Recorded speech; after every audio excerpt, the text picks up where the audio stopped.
All right. Yo, Chirico, how are you doing, bro?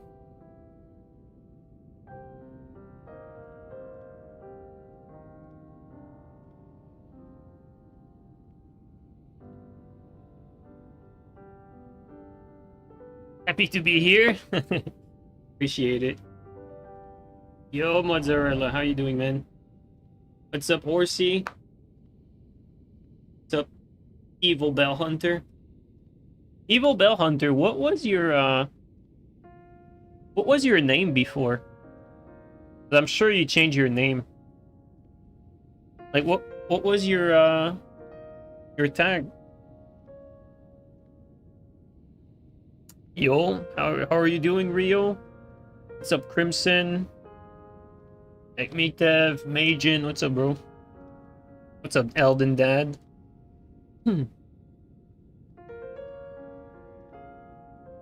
You were hoping for a stream? Yo, Evil Hunter, thanks for the resub for a gold mask. Oh, okay, there you go. Yeah, I'm happy that I asked you because I would not have known otherwise. Alright, gold mask, there you go.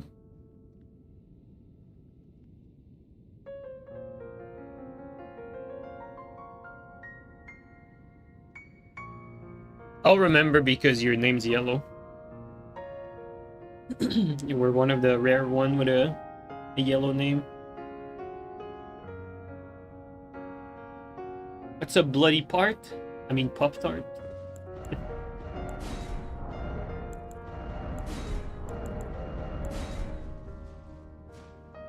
You're in your villain arc?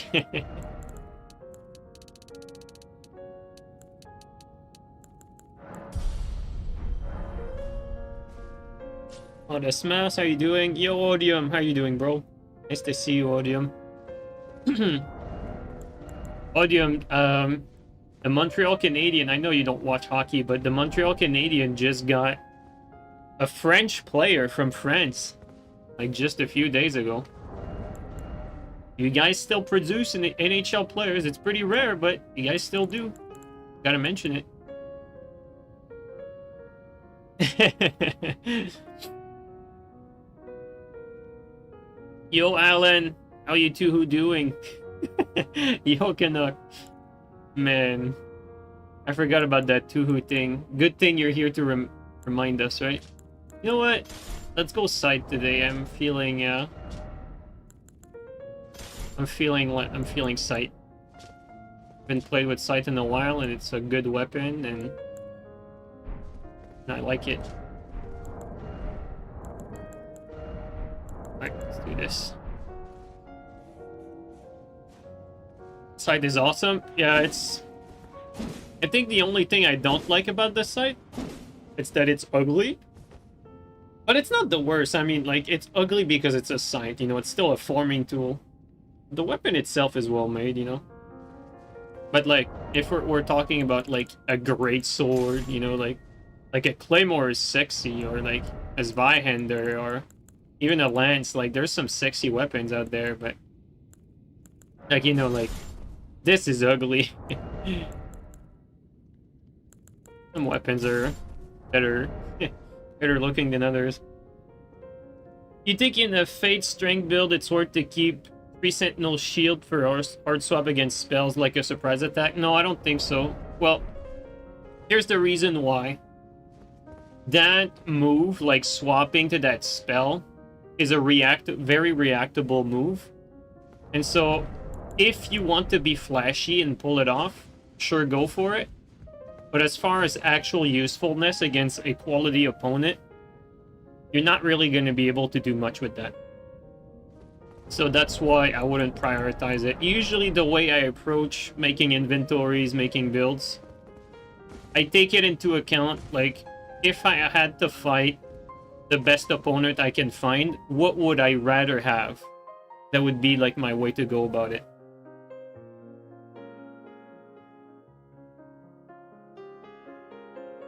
So, like, for instance, if I was going up against Canuck, would I, if Canuck was using a mage, because, you know, he's that type of person, would I rather have that shield as a swap, or maybe, like, something with Hyper Armor, or, like, even Wave of Darkness, or or even like another projectile swap. Like there's a lot of things that I'd rather have over that shield to counter the spell, because it's too reactable.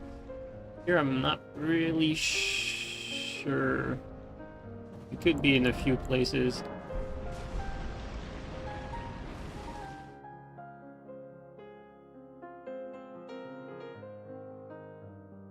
Projectile's pretty slow. Like, it's flashy, you know? Like, we did it when the game came out.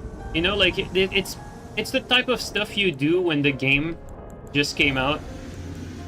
And you're basically, like, you know, flexing a little bit almost. Oops, actually. Oh, he's high level. It actually, like, blocked automatically, like, all the bullets.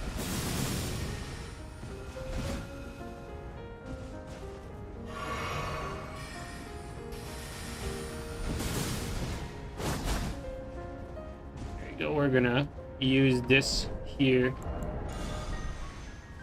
Actually, we're gonna use this as cover.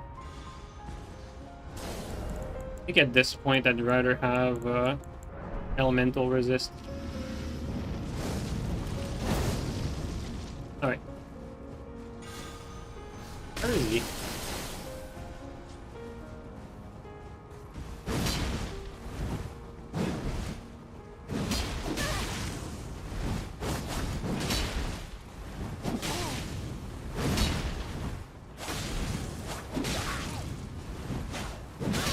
If I hit both, I hit none.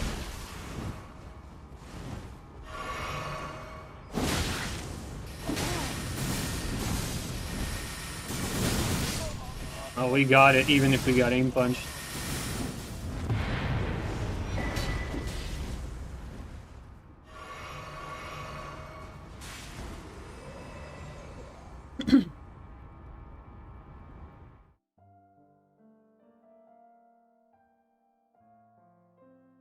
Harpoon best spell? Harpoon's pretty useful, but it's very unreliable. Like, it's useful, but very, very unreliable.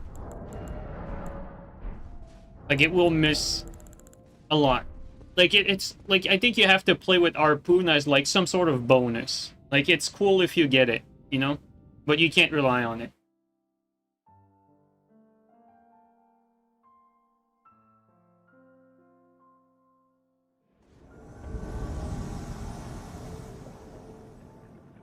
There's two of them here.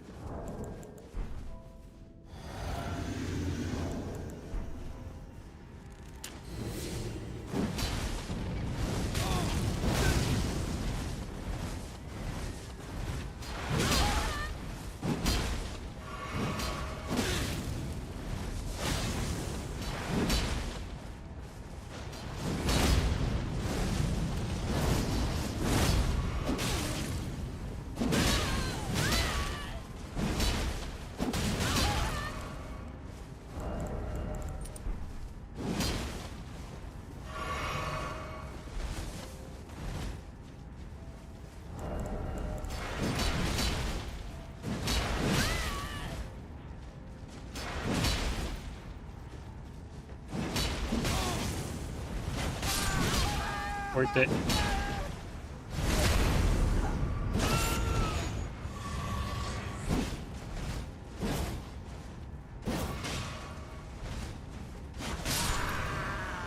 Chopped in half.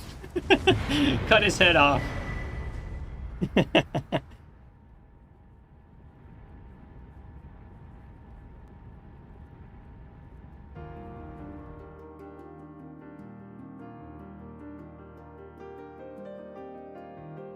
Is latency more affected by the netcode of the game or the flat distance between the two players? Well, it depends on which platform you play. Like, if you play on vanilla PC, like, the package wrapping is like adding 100 milliseconds of latency, and so if you're NA and you're fighting someone from Europe, you're basically going to get more latency from the shitty netcode, as opposed to, like, if you're playing on PlayStation, that data packaging is not a thing, and so the latency is going to be pretty much all distance.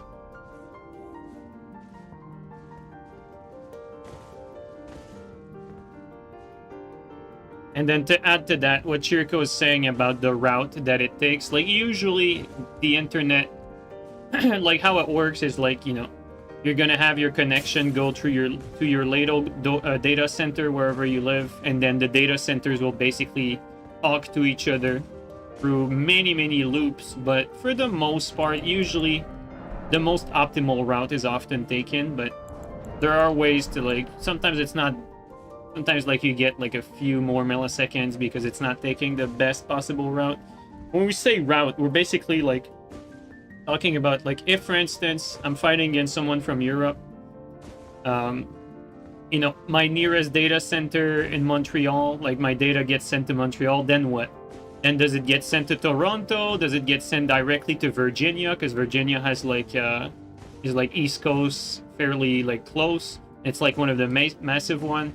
And then the data like travels underneath the sea through massive cables.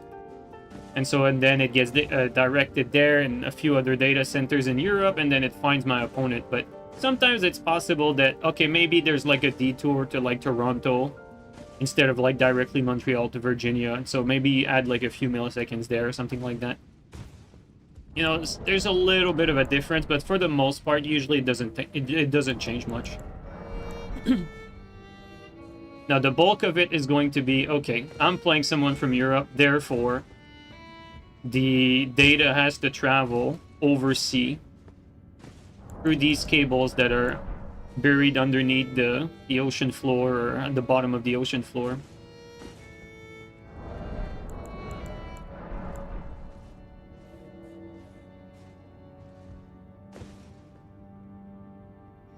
Internet speed will reach light years in 4 to 9 years. Well, technically, fiber optic is basically light speed, you know?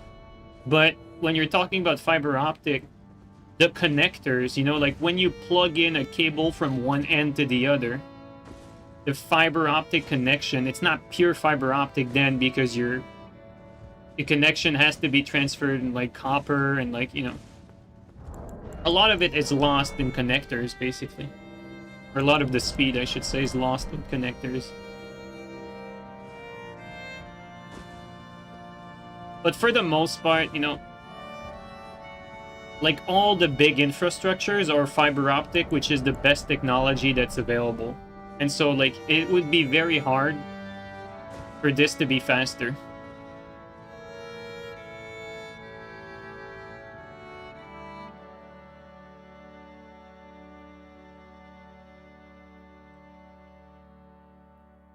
Your PlayStation doesn't have a fiber port? Well, I mean, like, you know, the internet cable that's like plugged from your router to your PlayStation, like, that's gonna be adding like 1 millisecond. Like, it's not gonna make a difference. Yo, Soda, how you doing, bro?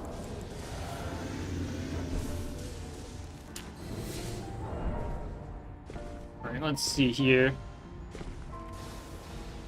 We got a Kevin and his long lost casting brother.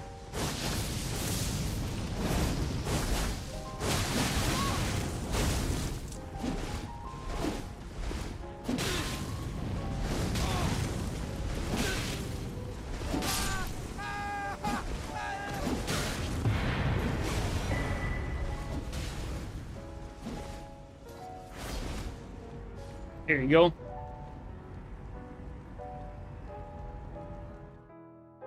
Perhaps one day you'll be able to play with people all around the world without stressing out about latency. Well, there are tricks and ways around it. There are ways to, like, mitigate latency that the average player doesn't really know about. And I'm not talking about rollback netcode, but you could consider rollback netcode to be one of them, but rollback netcode is often overstated as a solution for games. Most games actually already have like rollback netcode to sync like character movement. It's not really something that's going to change how matches play out. Like, what rollback netcode does is it basically guesses the visual. The fuck? It basically guesses the visual or what your opponent is going to be doing on your screen. And how does it guess this? Well, it simply assumes that the person you're fighting is going to be doing the exact same input as they did last time. So for instance, if I'm moving forward, the game will assume on this guy's screen that I'm still moving forward. It's that simple. And then you...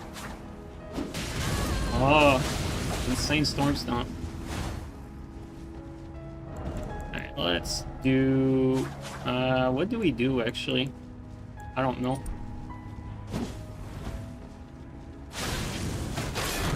Come on.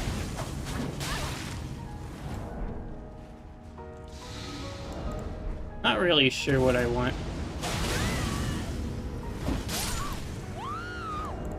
What do I want for tally? Like my second tally? Not even sure. I guess swap the do tally, but it's not optimal. I'm not really sure.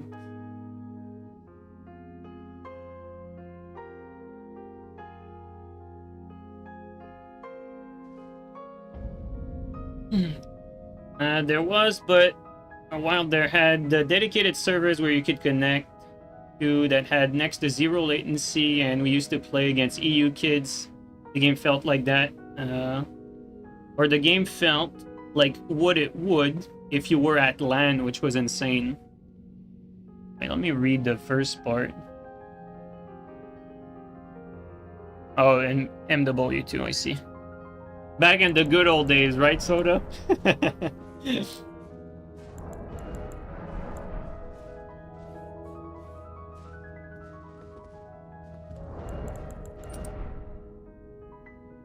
Crouch tally maybe, or shard? Yeah, I think shard is the play. Back when dev gave a shit. Yeah, I don't know, man. Like, one thing about servers is it's very expensive. Like, Call of Duty can do it, but you can't expect, like a game like this, like Elden Ring, to do it. Because the PvP is just not gonna generate any revenue, so it's not gonna be able to pay for the cost of the servers. Like, the game needs to be monetized, like, fairly significantly, and have, like, a decently large player base for this to be a viable way for devs to do it. See, like, I don't know if they're down or up.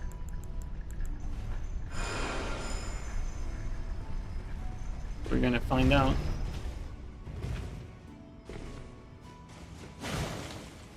Oh. I guess they're down.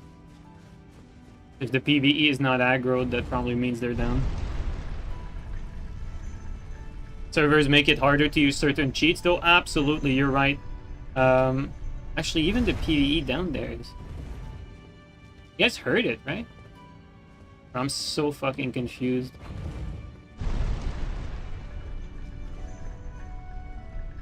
I don't think he's here. It can't be.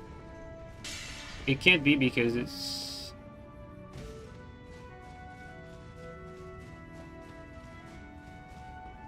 well, yeah, he's... I think I saw him.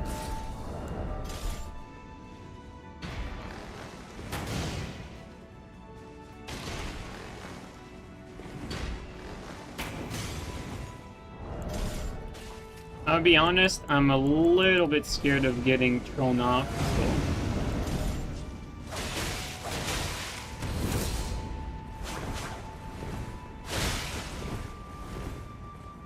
It doesn't seem to be anyone.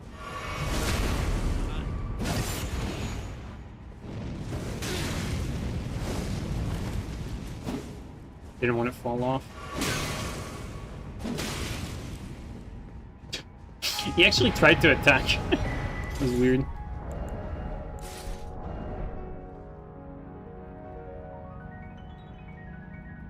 Nah, dedicated servers wouldn't fix Elden Ring's issues. Like, you have to understand that for a game like Elden Ring, they cannot have dedicated servers for the way the game works. It simply wouldn't work. Like, it has to be peer-to-peer. like shooting games can handle things a little differently. Like shooting games can afford to have like some desync between players' screen, especially like games like Call of Duty.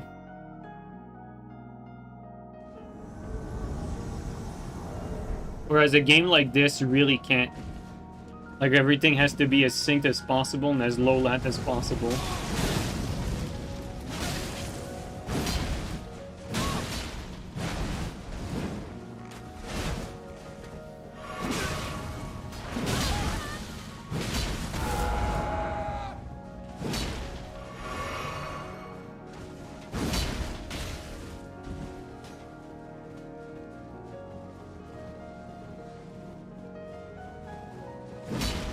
I hesitated.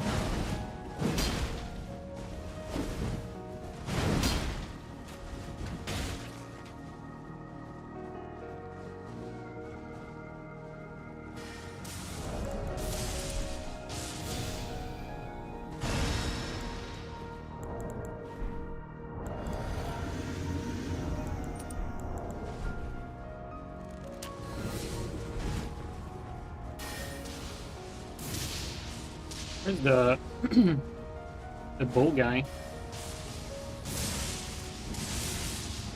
The hell? Be nice to see where he is.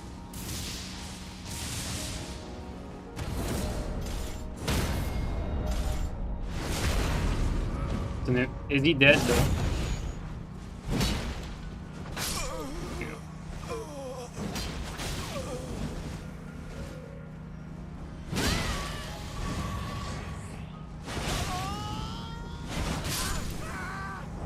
Where was the other guy?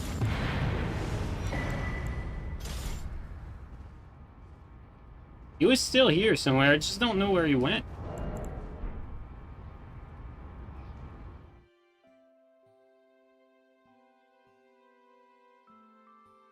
We need rollback on Elden Ring? No, you don't. That's a misunderstanding. You can't have rollback netcode on Elden Ring. It would feel like shit. Like, the hit stun mechanics for Elden Ring makes it so that it would be like not very possible to have rollback netcode implemented like properly for the whole game. Like it just wouldn't work.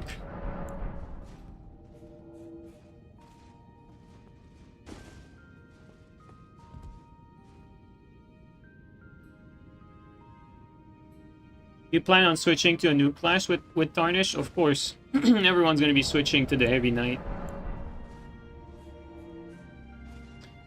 Would there be a way to fix status being applied to phantom hits? Oh yeah, for sure. Like that's almost a decision on FromSoft. FromSoft could fix that if they wanted to, like right now. They never bothered to do it, but it's something they could do if they wanted, like on any of their games.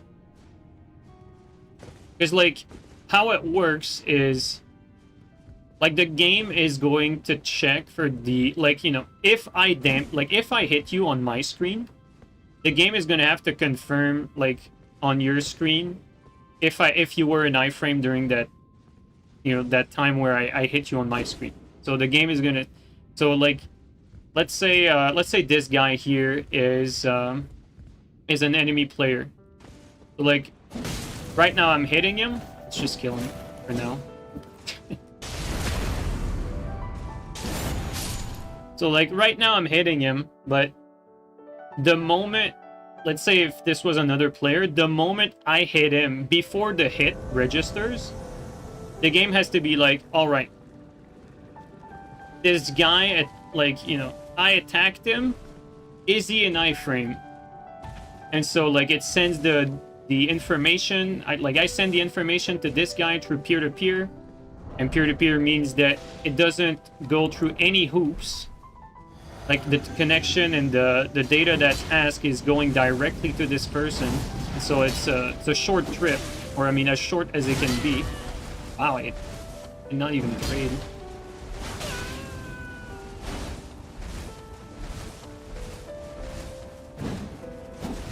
Come on. And so then, depending if the guy was an iframe, the game's gonna be like, nope, you don't get the hit. This guy was an iframe on this screen. And then if I do get the hit, it means that the guy was not in iframe on this screen. Now that check is for damage, but that check could very well be for status as well. It's just that they didn't implement it. But you could say like, okay, you only get the effect for the hit if it's confirmed on this screen. Now, it's not the only way to do things. Like, the downside of doing that is that if on my screen you are in iframe and on his screen they're not in iframe, I still can't hit them because they're in iframe on my screen. So when I hit, like when I try to hit them, my hit is not gonna send a signal to him that I hit him because he was in iframe on my screen.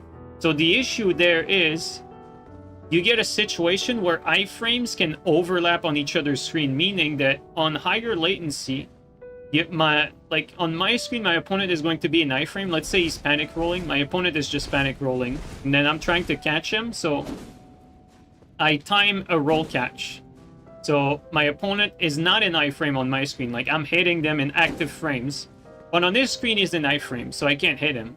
Now I try a different timing and I hit them a little later. Well, maybe he's still in iframe on my screen, but he's not in iframe on his screen. Well, since he's in iframe on my screen, my hit doesn't get sent, and so he still doesn't get hit. So that creates a situation where someone on high latency can dodge forever, and the iframe on each other's screen will overlap, creating a situation where basically you can't hit your opponent because the latency is too high. That's an issue. One thing that Amir actually tried in Dark Souls 3, like Amir and Gabri, I think, worked on an experimental mod, and what it did basically is it skipped a check. So basically every time I attack, it only every time like that a hit was basically like connect to the opponent, even if it was in iframe on my screen, it would still send the information that I attempted to hit and hit my opponent. And so what this would do is basically to land a hit, I wouldn't have to worry about what my opponent is doing on my screen. I would only have to worry about how is my opponent on his screen. Basically meaning that, if you're fighting someone of high latency, you could delay your hit so that on your screen, they are in iframe, but you still hit them because on their screen they're not. So this created a situation where you remove the overlap completely, but in order to hit your opponent, the timing on your screen would need to be different. Therefore, you'd really have to play completely different under latency situation. It's it's not clear yet if this was a better way to go about it. It could be, but it created situations where, like, I could hit my opponent where it looked very janky on my screen, whereas on the other hand, like in this game, like at least if you want to hit your opponent, you still have to be within the bounds of what it looks like on your screen.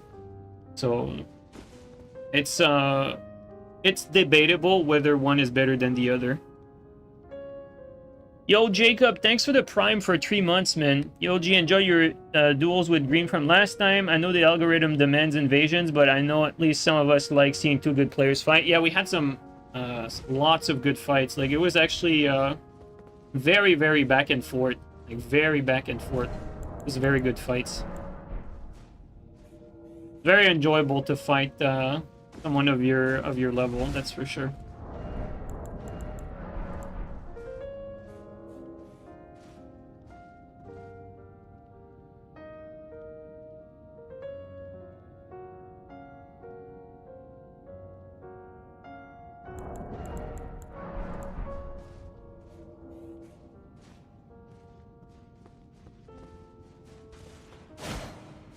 So yeah, interesting discussion about the online. Now, I'm gonna be honest with you guys. I think I figured out a way, like on paper, to make it better, but I think I'm gonna keep it to myself for a while. Oh, King Dragon down. IG, is the verdict reset the best if I only care about highest defense? Well, okay, so like there's different ways to look at it. By the way, thanks again for the bits, but like you know, it's all about the weight ratio, because unless like, okay, so there's two ways to go about it. Either you go the way of I'm just playing the game and I just level up forever. Eventually you're going to get to a point where stats don't matter and you're going to want the best possible armor, and you'll likely have like full verdigris with like maybe a helmet that's like a helmet that has an effect. Like, you know, this is probably like what you'd look like, something like that, you know, if stats don't matter anymore, you know, like it'd look like something like that.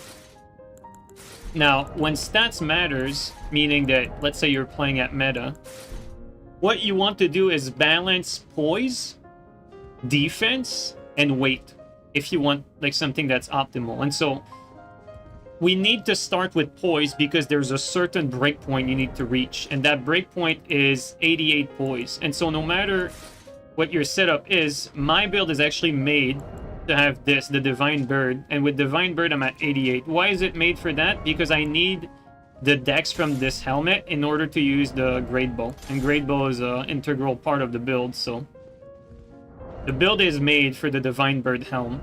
Now, verdigris looks much better, and it goes well with the rest, and doesn't look half bad. But for the most part, Lionel are more optimal than verdigris. Usually you want to optimize for pierce resist for the most part. But if you have pure Lionel, you know, I have 88 like this, but, you know, if I switch to the Bird Helm, now I don't have my poise breakpoint if I have to swap to a Great Bow. And so maybe Lionel is more optimal against trusting stuff here. But for the most part, it's more reliable to have this if you're going to swap the helmet around. And so, no, verdigris is not like the best in every category. It's just very good overall and provides a lot of poise. And also, personally speaking, I don't use optimal stuff, like the most optimal stuff, because I at least want like some sort of standard for how my character looks. Like, at least, you know, when I look at my character like this, it still looks cool, you know. It's verdigris is not a bad looking armor, whereas, you know, Bird Helmet doesn't look that great, you know, this doesn't look great, this either. So at least like I have some sort of fashion still, or remnants of fashion going on, as opposed to if I was going to purely go for stats. So I mean, it's a personal preference there, but this is basically like an overall good armor combination for defense, poise. You could argue weight, because this is definitely very optimal weight-wise, and also like fashion-wise, you know. So fashion, poise, weight, defense. It's a good compromise between like all of these aspects. But if you wanted to optimize, you know, like in Dark Souls 3, in the most try-hard matches, the people that I would fight, you know, they would more often than not actually optimize against the defense type of the weapon I was using. So for instance, if I was going to do a best of 9 versus a top player in Dark Souls 3, if I was going to use like you know, if we were going to do like PK mirrors, let's say, well, they would be using optimal slash resistance armor, and for the most part I'd just be staying with my lap, you know, my usual lap armor. So if you want the best possible armor set, you will be changing depending on what your opponent is doing if you're dueling. Now, if you're invading, it's a different story, because, you know, when you're invading, you're not fighting one opponent. Usually when you're invading, you're going to be fighting multiple people. But at the end of the day, it's those are basically like the big lines. There's 3 people in here. That means we... Okay, there you go. We got a teammate, but where is that teammate is going to be the question. And unfortunately for me, Not only is he AFK, but he looks completely clueless. It's basically a peeve build. I'm not gonna help him. It's quite pointless.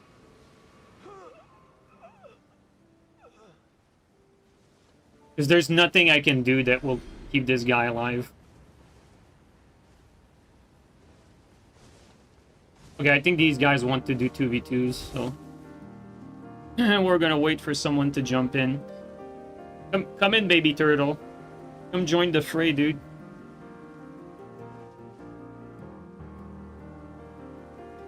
AI-generated teammates? Yeah, for real, though. That's a lot of knife damage.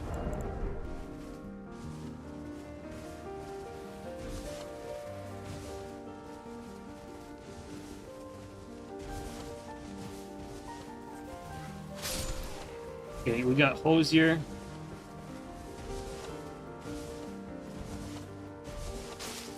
That did too much? Yeah, I think either the guy is on Dex or he's over leveled. One or the other. Because at that range, you do not get that damage with fan daggers. That did like over leveled fan dagger damage.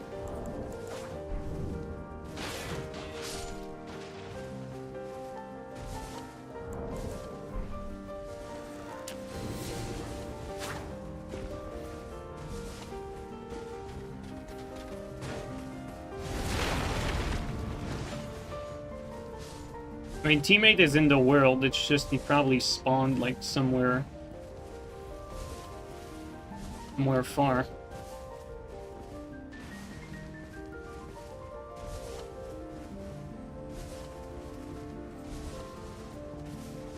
I have to stay up until then.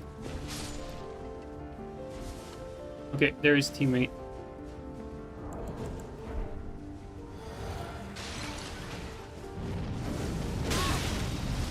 God. Oh my god.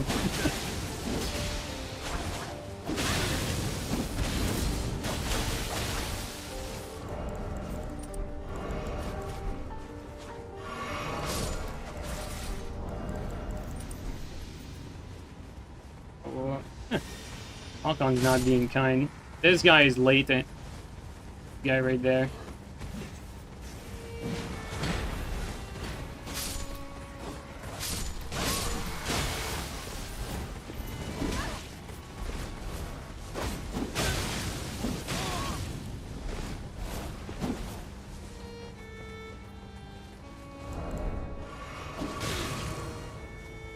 Hate my input, dude.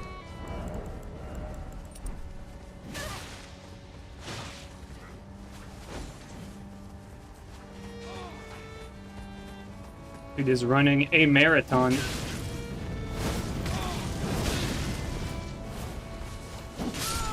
Okay.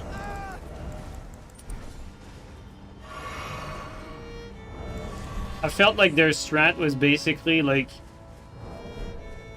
you know, Pulse should be able to win the 1v1 versus my teammate, so the other guy was just trying to stall me. But, he cannot control his camera properly, so he basically ran into a wall, then had to turn his camera, then I hit him, and so he just... skill issue, basically.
He's going for a resummon.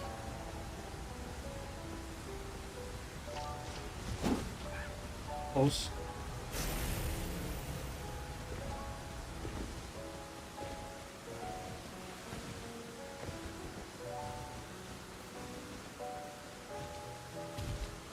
Come on.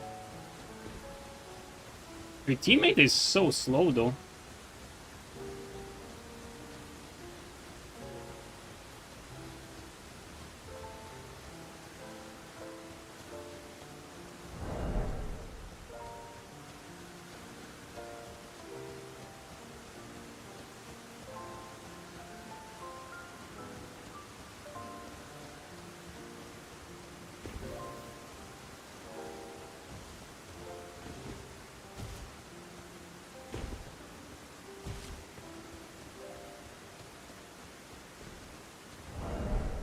Well, compelling gameplay, guys.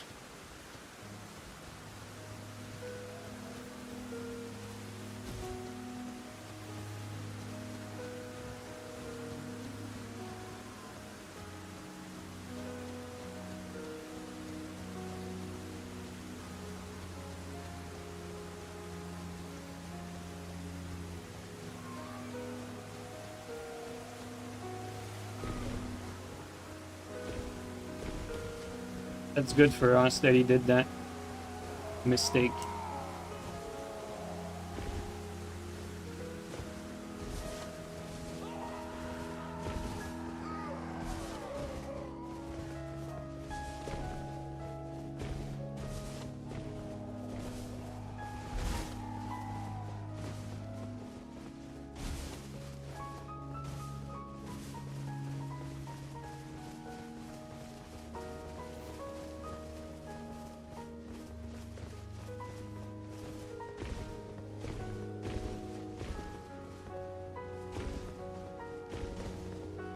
I mean, this is just like, he could be doing that all day and there's nothing we can do to catch him.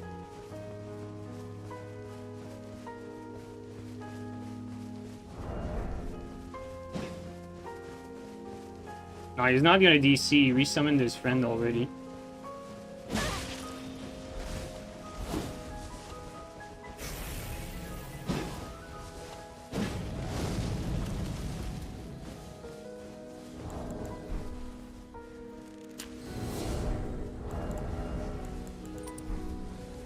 His friend has his physic.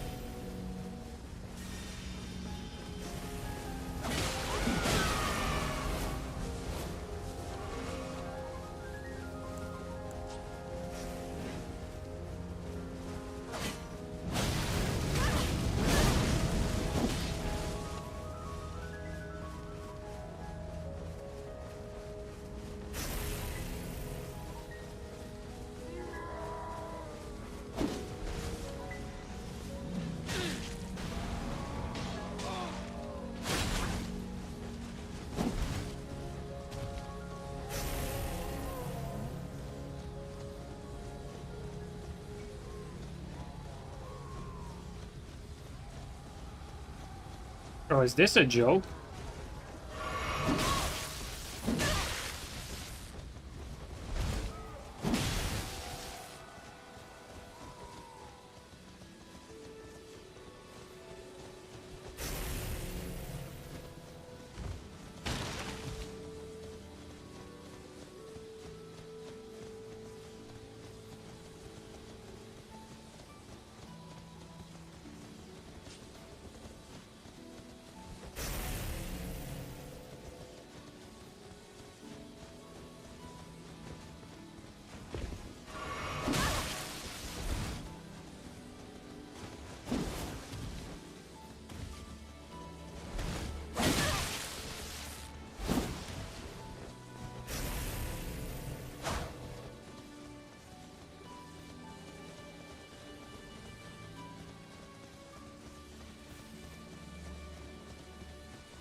Guys, we're not gonna have a choice but to change what we're using because the guy's just running.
We finally got a hit, I guess.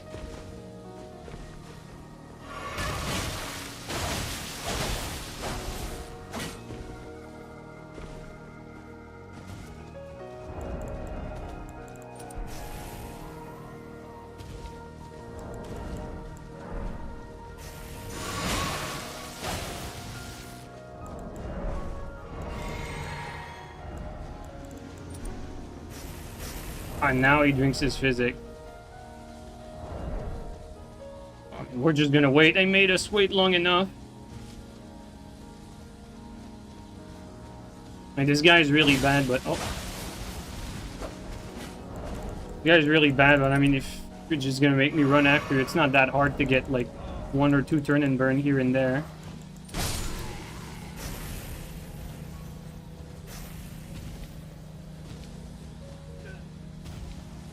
There's no point in attacking him right now, because...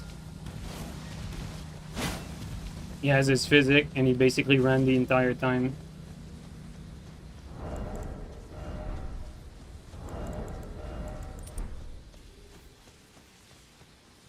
Careful, teammate.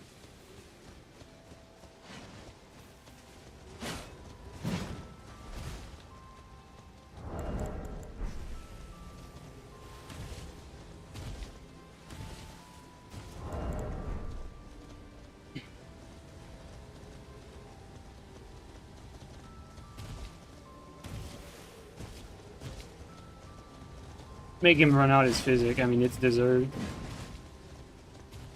What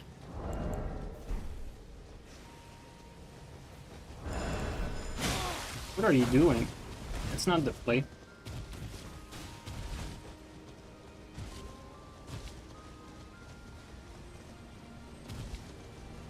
Not the play either.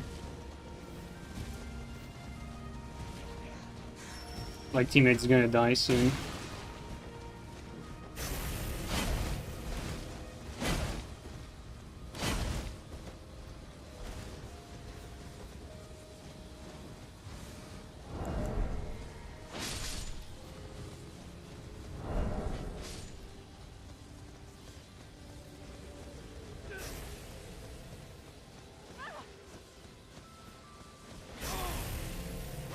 Teammate's about to die.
That's definitely the yellow that died. Yep.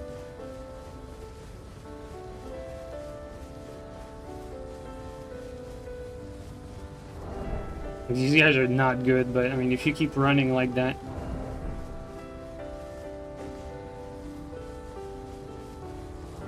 I'm actually considering something that I don't usually do.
And shit player goes down. What a waste of time. Holy shit. Oh, thanks for the help, baby turtle.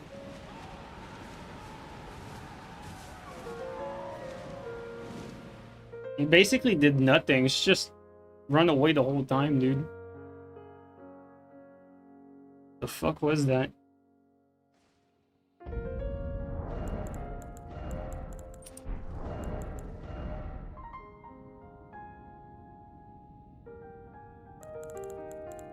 The thing is, like, he ran away in 1v1, he ran away in 2v2s, he ran away all the time. Like, just run away the whole game.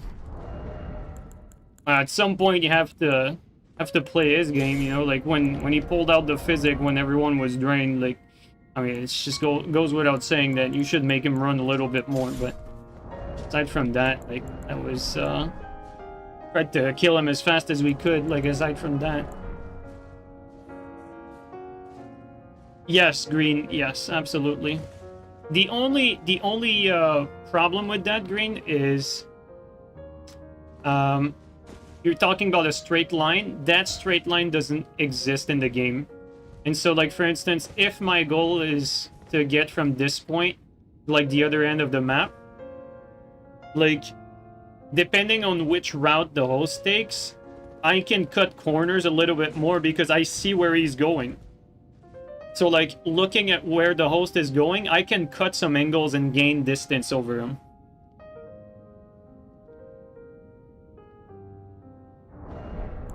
And so eventually, in the context of a game world that is not a straight line, you will catch up to them because of that.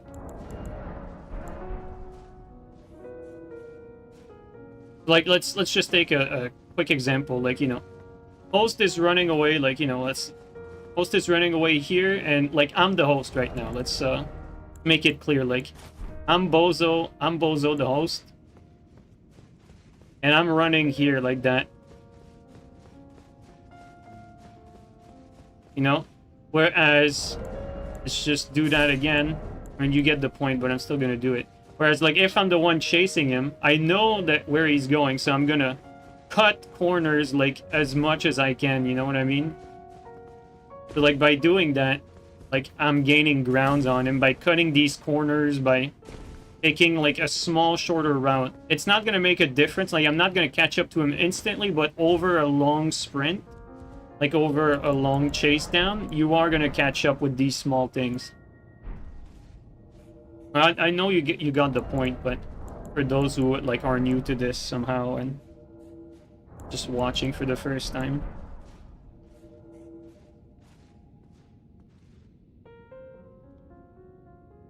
Yeah, like, even the casual PvEers have more courage? Yeah, absolutely. Like, It's because they care. Like, the people that you just saw there, they really care about not losing. Like, it means a lot to them. I mean, clearly, like, there's no arguing that.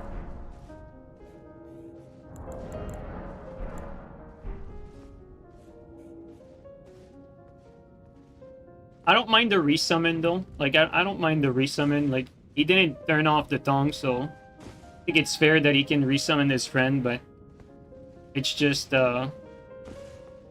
you know, when we were in a 1v1, like, you know, like, I get you're on the back foot, you want to get a clean heal. I mean, at some point I got tired, you know, and I started attacking him more, and he did like a few turn and burns. He got me low. Like, I didn't run forever to heal. Like, I healed in his face, and then I kept fighting. You know what I mean? Like, at some point, like, you have to play. Like,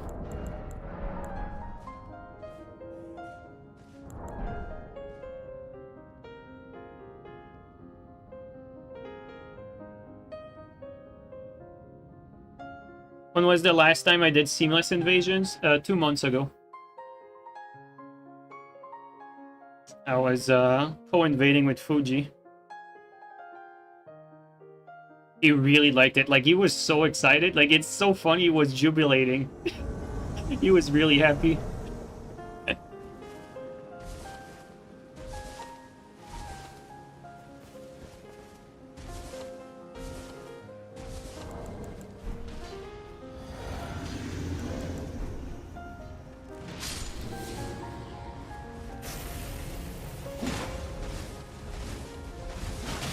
Close. Right now, yep.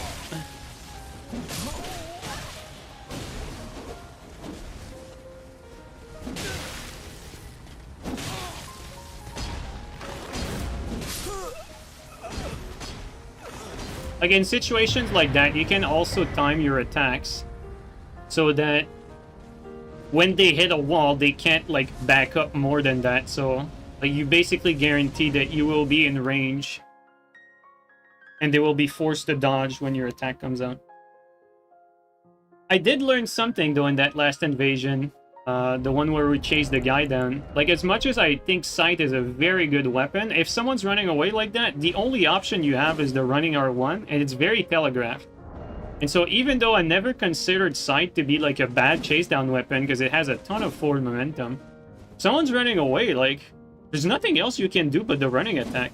And it's very easy to roll that. Whereas, I think I definitely made the right call by switching to double pike. Because, you know, like, the jumping attack, if someone's going away from you against that jumping attack, it's a frame trap. And so, very, very good move to do that, I think. I don't do that often, because usually it's not necessary to chase down someone like that forever, but...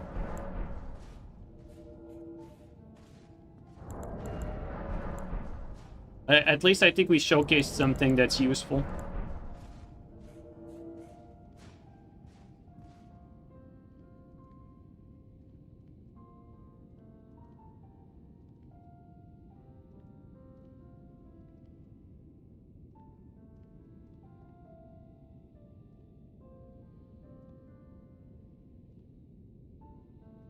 Remember that long-ass invasion from 2 years ago? You never forget that?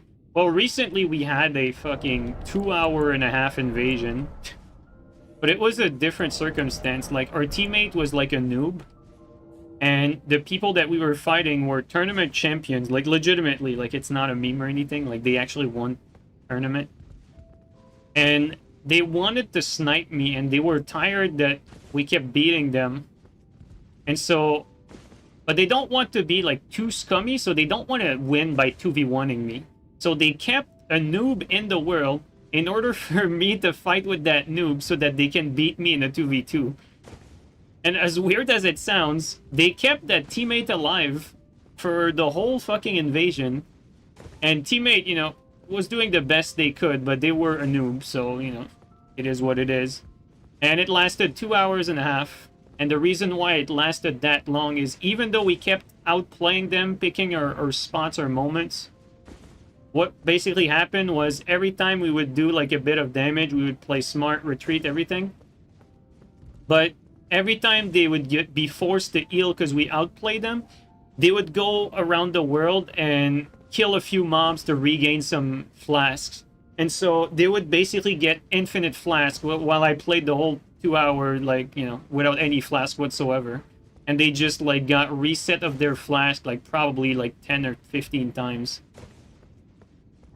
And so, it's a unusual situation, you know, that sort of stuff doesn't happen. Like, it's not the game's fault, necessarily. Like, it's player behavior that lead to that, because it's not normal to be in an invasion where the other people want to keep, like, one of the enemies alive, you know?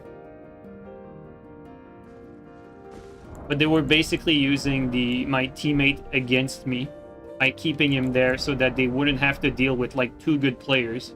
You would only have to deal with 1 good player. But in the end, I mean, you know, you can't...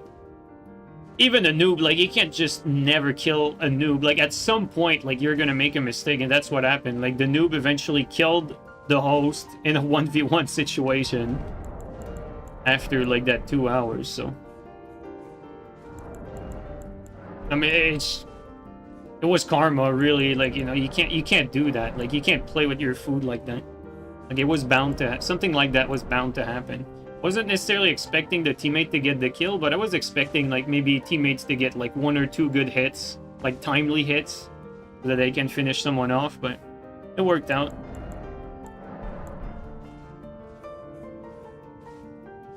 Unrestricted is a different game. Yeah, I agree with you. Like, those who play tournaments... Sometimes they're not used to all the bullshit that the main game has, because tournaments are very, like, nurtured. Like, they ban everything that's, like, slightly broken or slightly uncompetitive. Whereas when you get back to the real game, everything is broken and uncompetitive. You know? It's a different ball game.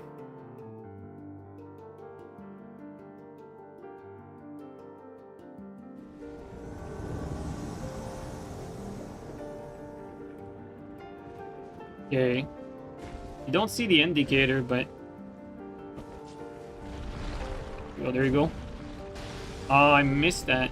I felt like... There you go, I got it. Oh no, I didn't. I thought it would fall.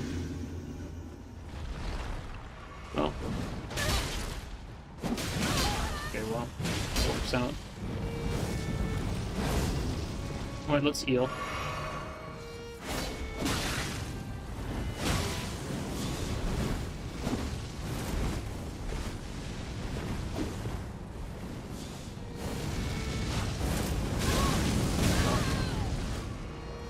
I don't know why I thought I could hit him in the air, but apparently not. I need to do the...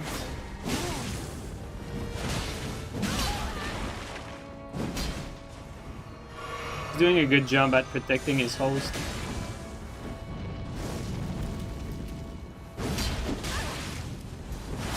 There you go. We trade that. Unexpected. Expected R2s there. I don't think he expected it himself. Oh my god, I missed that.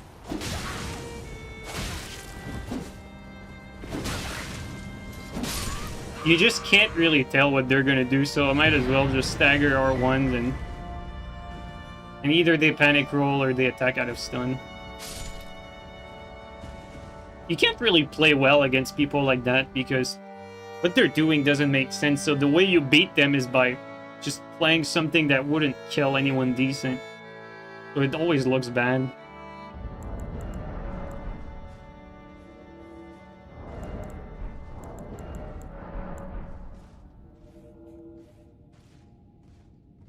Guys, what do you think is that new From Software unannounced game, mainline game that they're working on? Do you think it's an Armored Core game? Do you think it's a fantasy game? Do you think it's a new IP, new genre? Do you think it's some sort of, like, continuity of a franchise they have, like a Dark Souls 4 or Bloodborne 2? Or maybe, like, a revisiting of an old franchise, like a Kingsfield reboot? I would love a Kingsfield reboot. I think I would be the most excited for that. What do you guys think? Probably Armored Core, Elden Ring 2, you wish? I don't think it's going to be Elden Ring 2 because it's too short of a time frame. Like, Elden Ring took a very long time for them to make because it's a big game. Lots of content. And if they were to make Elden Ring 2, they would have to at least make the same amount of content as Elden Ring 1. You can't, like, go backward, you know? You can't have less content in Elden Ring 2 than Elden Ring 1. And so because of that, I think we know for sure that it's not Elden Ring 2 because there's simply not enough time that has passed for that to be it. And from the leaked info that we know, apparently, like, there's a reliable leaker that said that that project is actually very advanced in development. Like, it's not like early in development or mid development. Like, it's in a later stage of development. So I'm not sure we're gonna see it at the Game Awards, but there's a chance. There's a chance, guys.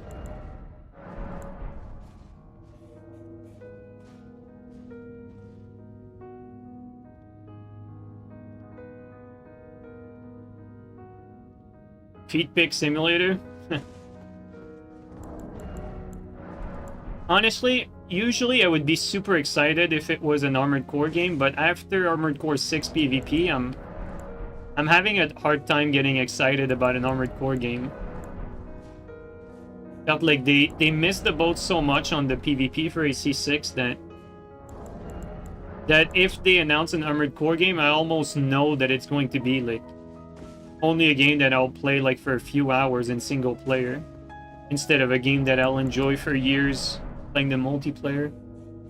I hope I'm wrong, you know, it's not like they don't have it in them, but AC6 was just so backward PvP wise that I start to lose hope at some point.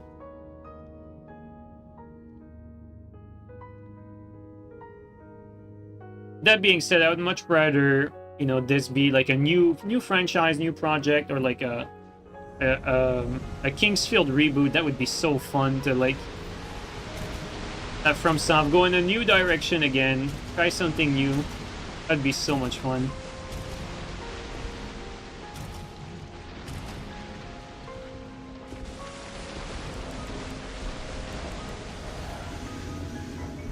Fungus, is that you? Oh, must be. Moonvale City.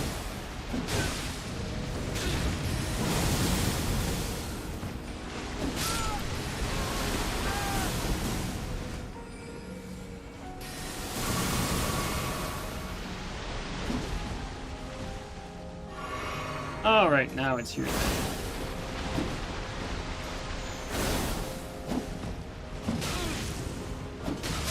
Holy HP, dude.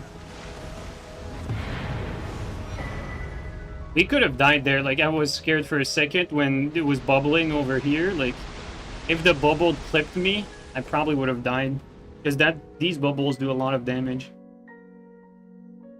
I feel like first person doesn't work for action games.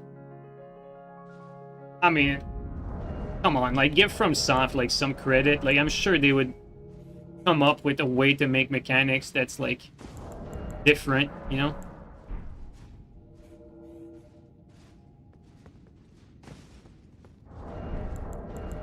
Like, it's one thing to have a good PvP, which FromSoft where you shouldn't be confident about that, but PvE-wise, you know, they've never been, like, clueless for PvE with their mechanics, you know what I mean?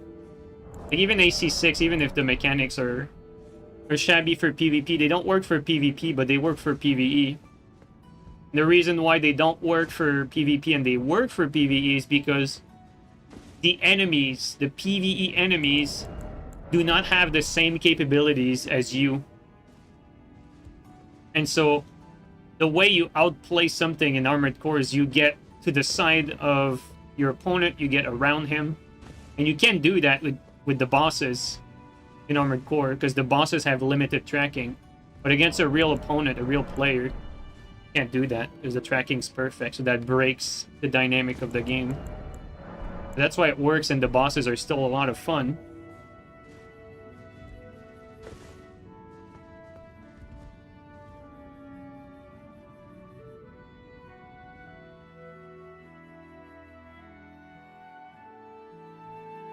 Does anyone know why when you're using multi-hit tally, you're at will shoot way your AR, okay, your AR will shoot way up for a second before it drops. I mean, probably to account for the multi-hit activating.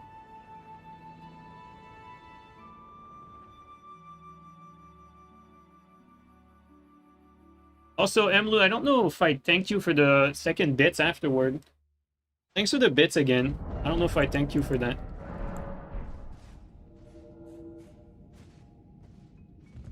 A new Dark Souls 3 would be the best? No, you mean Dark Souls 4, not a new Dark Souls 3. That would suck, honestly, if we get some fucking Dark Souls 3 remaster or remake. That would suck. It would be way better to get something new instead. Like Dark Souls 4 would make more sense. I mean, Dark Souls 3 has the same fucking graphics as Elden Ring, like,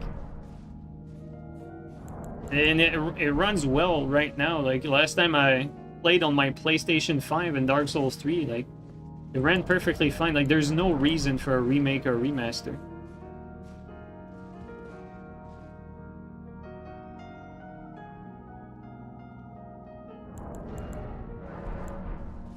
Unironically, if they make a remake, they should try again with Dark Souls 1. Like, they should go back to the drawing board with Dark Souls 1 and you know, like polish it a little more, you know what I mean? Because that remaster was not it, you know? A Demon Souls 2? That would be interesting. I'd be down for that.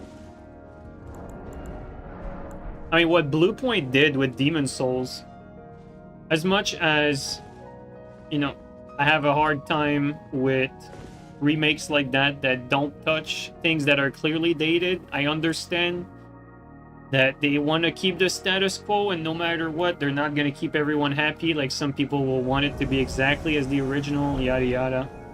But it is fucking dated. Like, their implementation of, like, the new graphics and all the new aspects are great. They're amazing. They did a good job. Demon Souls Remake is held back by all the old stuff From Software made, and I don't blame FromSoft. It was because they made it years ago, and it was the first of its kind. Like, it was the pioneer for the other Souls games. And so, of course, when you take a game that's old like that, like, the AI sucks ass, and it's completely dated, yet you just walk through the entire game, like, without any effort whatsoever. It's just not rewarding to play that game from a gameplay point of view. PvP is not that bad, but it's very limited. Like, there's not that many options. But Bluepoint definitely has it in them to make, like, a really nice package for everything. The only thing they need is a good skeleton, you know? Good mechanics to work with. Bloodborne 2 will come out with the PS6. That would be nice.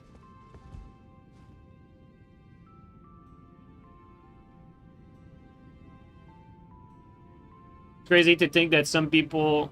Or it's crazy that some people think the S1 multiplayer is the best. I don't think it's that crazy because... like, Dark Souls 1, Dark Souls 2, and Dark Souls 3, and Elden Ring 2, they all did something very unique PvP-wise. Like, they're fairly different from one another. And if you liked one of these games for a specific reason, you likely were disappointed that it did not carry over to the game that came after that.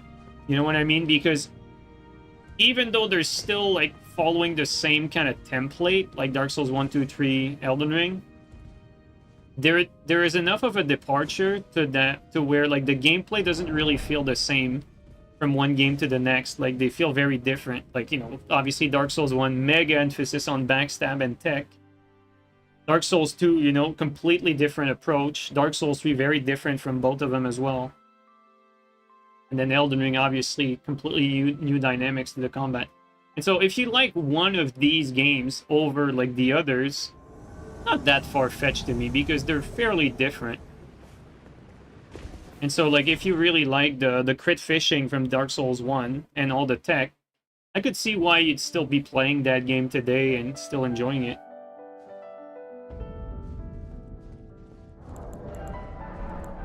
Whereas, like, I get it that people still ask me to play Dark Souls 3 because the invasion dynamic in Dark Souls 3 is just better than Elden Ring, you know?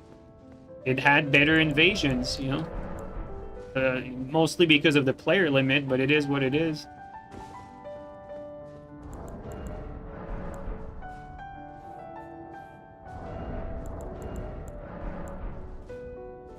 And you could say that, you know, Dark Souls 2 had like some amazing dead angle gameplay, and maybe you felt more skill expression because unlocked dead angle gameplay was like the bread and butter with Dark Souls 2.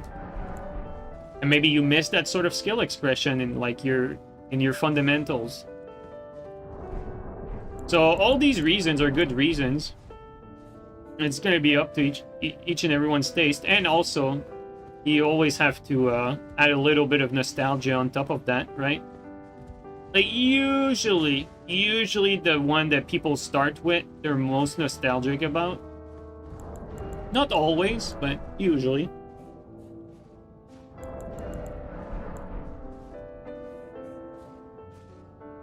As far as I'm concerned, I liked all of them.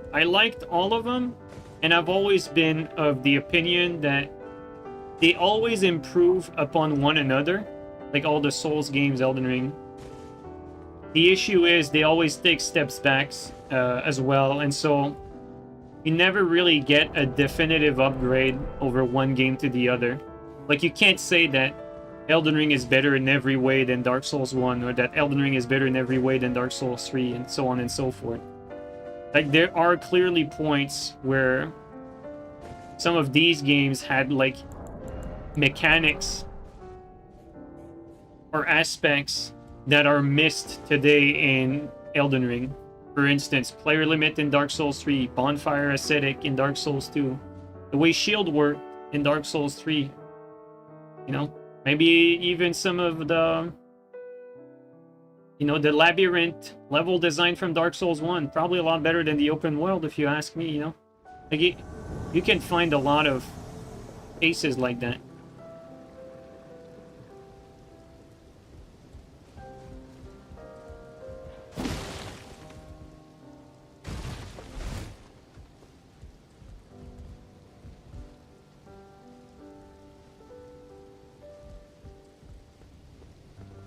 Could be multiple people here.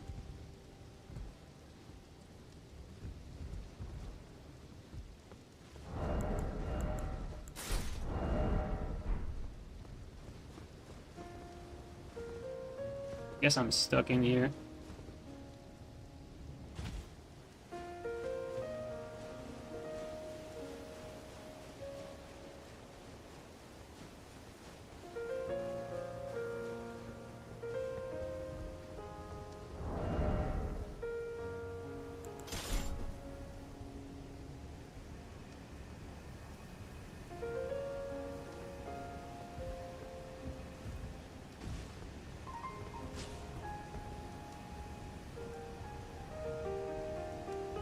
Hunter's Stone off.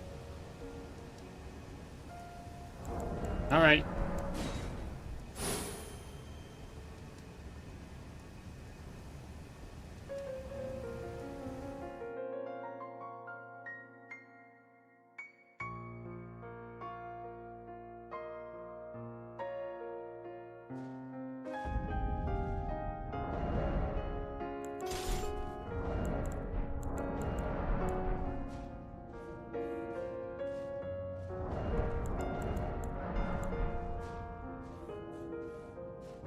This one had the best map. The relatively simple PvE mechanic made sense with the often narrow corridors you'd find yourself fighting in.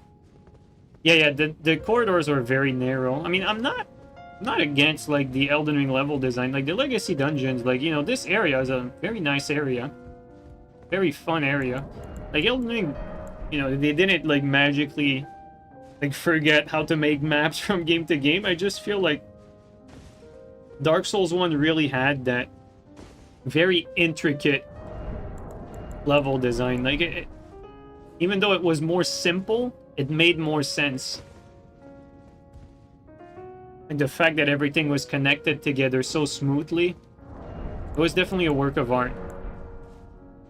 Like the level designer who put that together, or the level designers, did a very good job.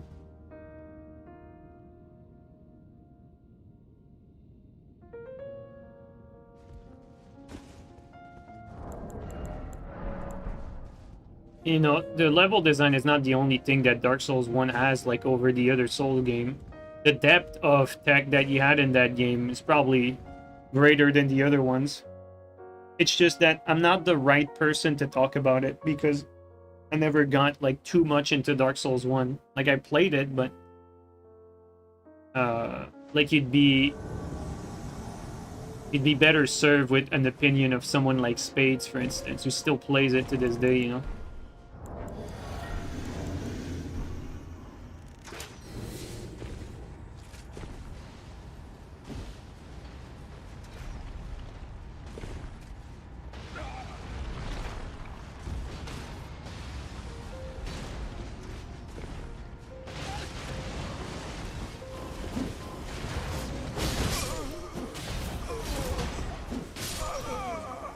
Well, teamwork.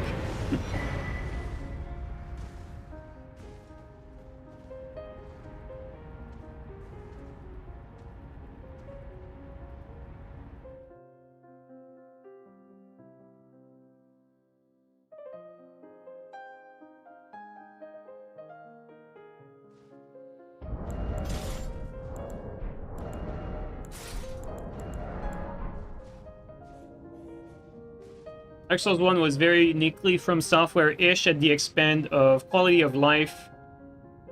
Pre-Lord Vessel DS1 was one-of-a-kind experience. The skeletons not dropping souls because they are undead. Pre-patch, the dragons not having any big souls drop because they predate the first flame.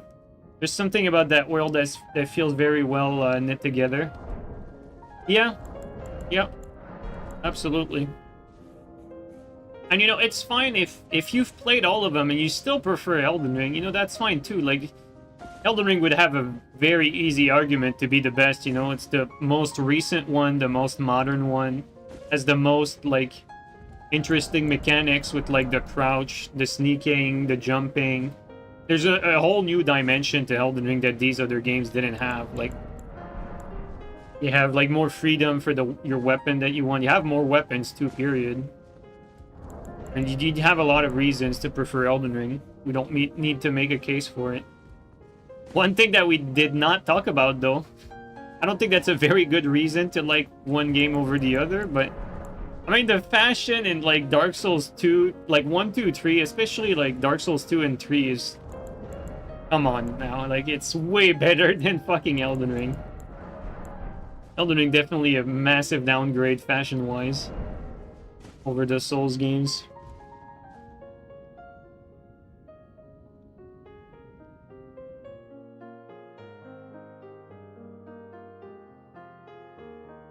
Favorite art direction?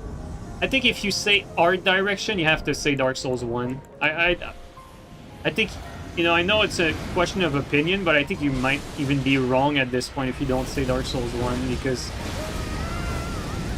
clearly Dark Souls 1 had the, like...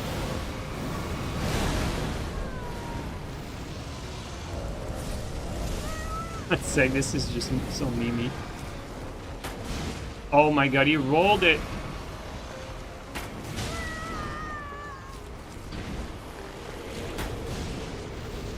Wait, I didn't get hit? Or I didn't hit that? Okay, we hit that.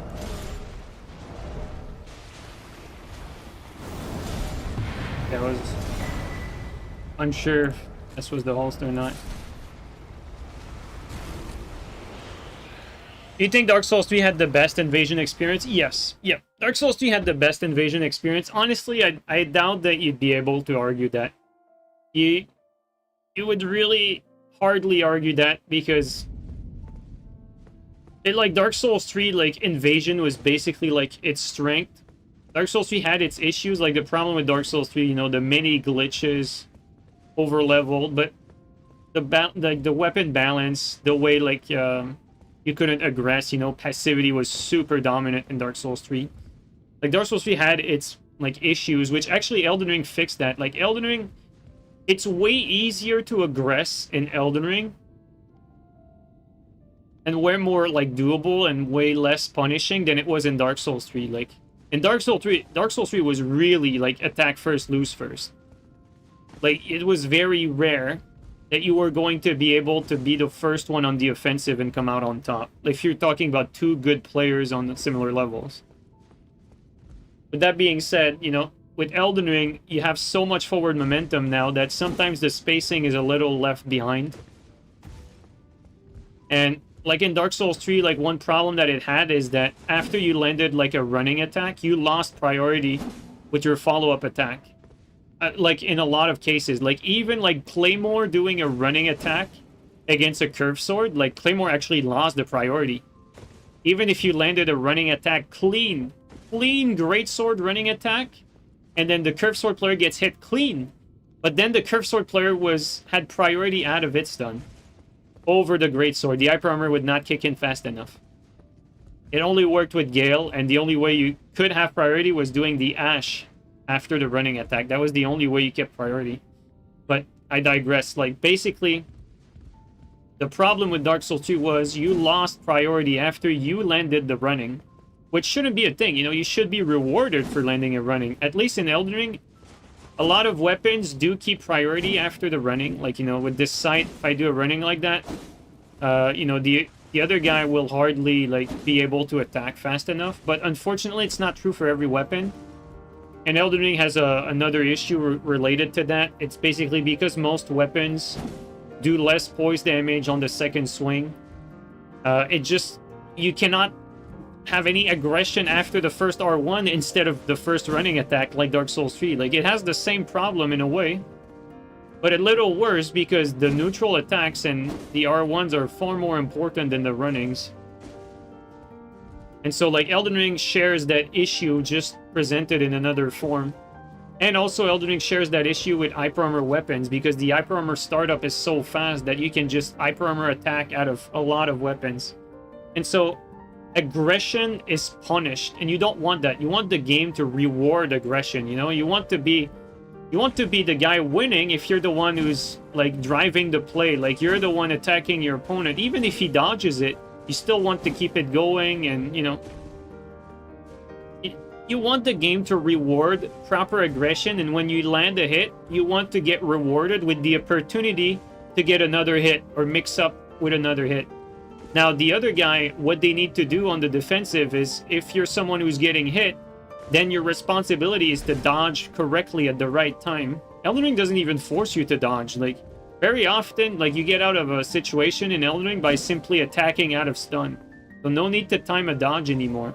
And so, like, roll discipline is not as important in this game as it was before.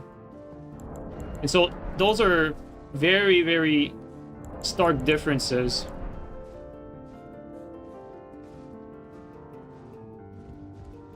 Does it aggression get punished in this game too? Yes, it does. But, like, for instance, you know, if you're talking about, like,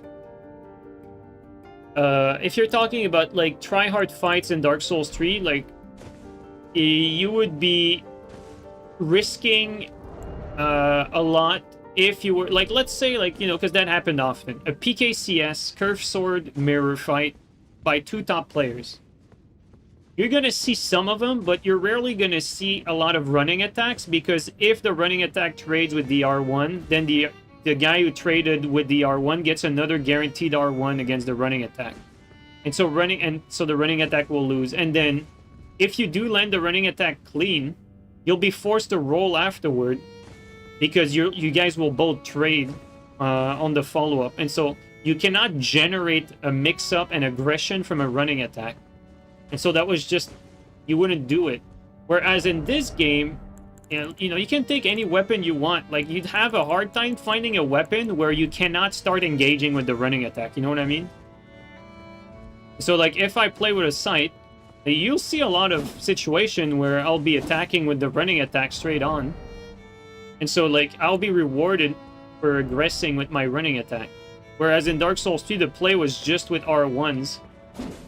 And so that made it so it was more spacing related, yes, but it was more about baiting and whiff punishing. It was more about like getting as close as I can to my opponent to bait him to attack and then punish him. But Elden Ring has very low recovery, so these sort of punish don't really exist all that much in this game. Slower weapons, you can still do it. Like, for instance, if you're fighting against a Colossal, you can bait the Colossal to attack and then whiff punish it. But even if you have, like, a Colossal mirror, you're gonna have a hard time punishing the other Colossal on reaction. You're gonna have to punish it on prediction. Whereas in Dark Souls 3, like, a lot of these punishes were on reaction. Like, punishes on reaction are not very common in this game compared to Dark Souls 3. Like, punishes are mostly on prediction now.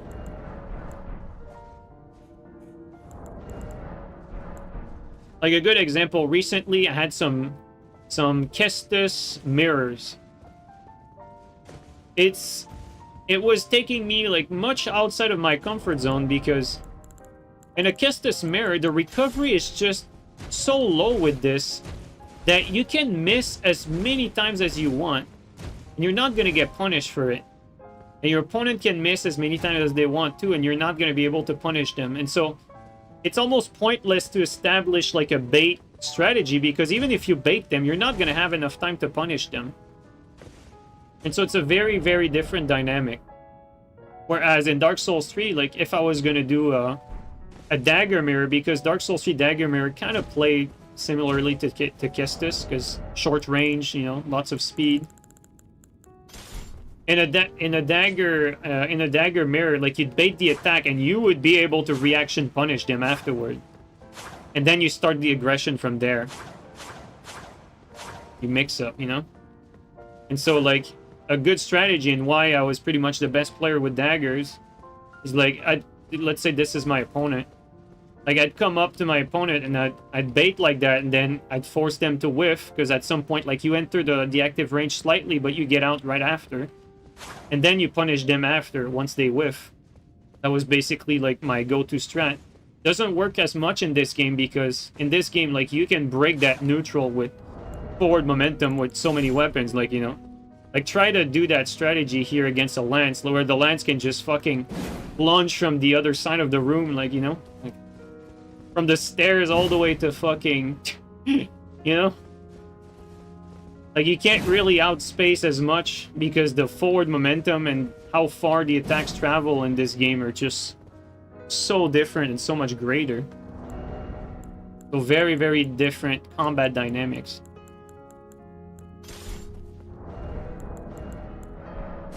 Okay, one sec, guys. I'll be right back.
Alright, sorry about that.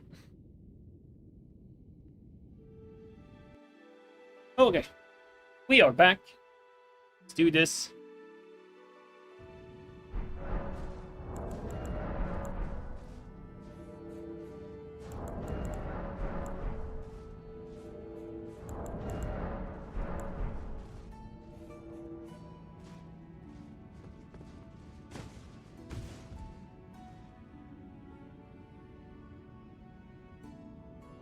Greatsword running R1 as you do like 3 extra steps before striking. And you see like the whole like running attacks being bad was something like that. You know, you can go back and watch some of our streams from back then. I mean, you don't need to, but I'm just saying it. Like, you can go back and watch that. You'll see like me criticize the fact that running attacks can't do shit and are so like underpowered and they're not where they should be. Like, Elden Ring most definitely addresses that. It most definitely does. It's just that, again, it introduces other new issues with the R1 not keeping priority, you know?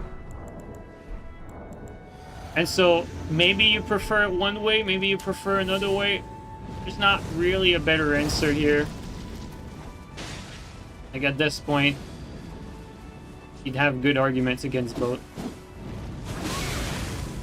I think we hit both. Uh-oh, I didn't see that. Oof. Let's do that.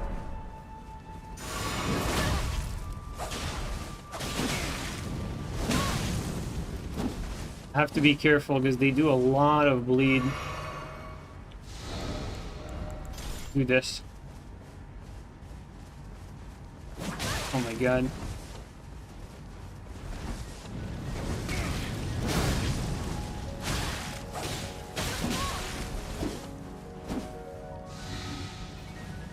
The 50-50, guys.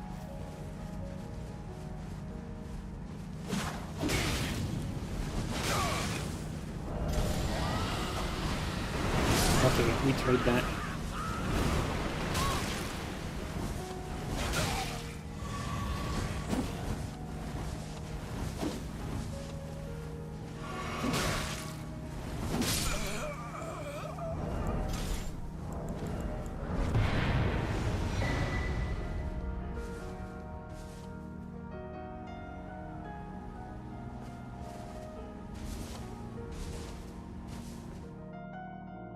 I think where you find the most frustration amongst players is that usually players are, for the most part, like when you're talking to people that understand these games, for the most part, we understand what is a good mechanic and what isn't, and where like the games like do something right and where they don't.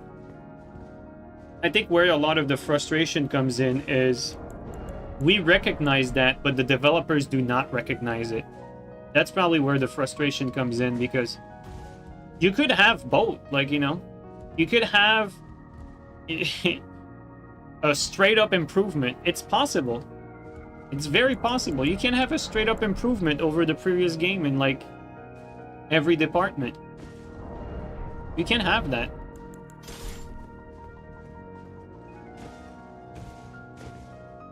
They've done it before, you know, where like if you're taking like one mechanic and then you're modifying another thing, well, the initial mechanic, you don't need to change that too. Like, you know what I mean? Like in the case of Elden Ring and Dark Souls 3, like, okay, like you had a problem with running attacks in Dark Souls 3, you fixed that in Elden Ring, but why do you need to introduce this problem with like follow-up hits not stunning? That's a self-inflicted wound, you see what I mean? Like, because if you didn't have that, then you'd have, like, for the most part, better, like, dynamic than Dark Souls 3 did.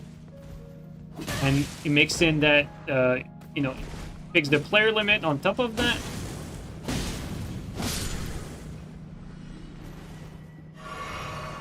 Then, you know, like, Elden Ring starts to get, like, much better in every way than, you know, than the other ones. When you start, like, fixing these things, you know, you introduce bonfire aesthetic in Elden Ring, like, oh, you know, PvE and playing the level starts to be very interesting, you know? Like, think about it for a second. Add bonfire aesthetic and make the player limit larger. So think about it this way. Imagine this area here where people would be burning an item at disgrace, which would make the whole level go into NG+1 and respawn Mesmer. And so the boss would be active again. So the whole area would become invadable again. And so you'd have ganks that host here with like 3 people. And then they'd get invaded by 2 invaders. And then you'd play in the level with 3 versus 2. And then, you know, if the gankers proceed through the level and manage to reach the boss, well, they beat the boss. And then they go back here, reburn Bonfire Ascetic. Boss respawns, now they're in NG+2, and the cycle starts over again. It gets harder for them, and that's basically what the dynamic was with Ring City in Dark Souls 3. Because in Ring City, you didn't have Bonfire Ascetic, but you could respawn the boss in Ring City in Dark Souls 3. Yeah, Bonfire Ascetic was really dope. Bonfire Ascetic are a mechanic that's exclusive to Dark Souls 2, and I don't understand why FromSoft did not revisit that mechanic. Because honestly, it's one of the best mechanic for Souls games. So yeah, like, you know, if you take a hypothetical scenario, well, Elden Ring does all of these things, you know. Reduce the hyper armor startup, make second hit stun, increase the player limit, introduce Bonfire Ascetic. Like, oh, like, you know. Introduce like some better fashion. You're like, holy shit, like, introduce a level cap, you're like, oh my god, like, this is just better in every way than any other Souls game that's ever made. You know what I mean? Like, it's possible to have everything. Not like it's impossible. But the developers don't recognize that, so you're not gonna get it.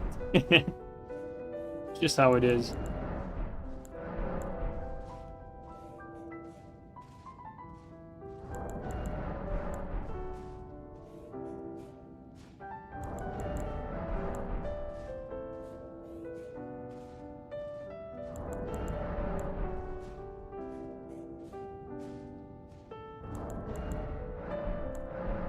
I think I like Bewitching Branch more than the seed from Dark Souls 3. That seed was kind of lame. Bewitching Branch feels a lot more fair, because if you want to have the PvE with you, you still have to commit to be like next to it. Like, you can't just like get the enemies from across the world to be attacking the invader. Yeah, also Infinite Seeds, yeah. Dude, Infinite Seed host, for those of you who don't know, like could you do that? I forgot if you could do, I think you could do that, right? Like, you have a friend like drop seeds for you, and you just stagger seeds around the world, so you have like a whole stack of seeds in your world, like on the floor, that no one else can see but you. And so instead of having like 3 seeds, you'd have like, you know, I don't fucking know, like 50. Basically never run out.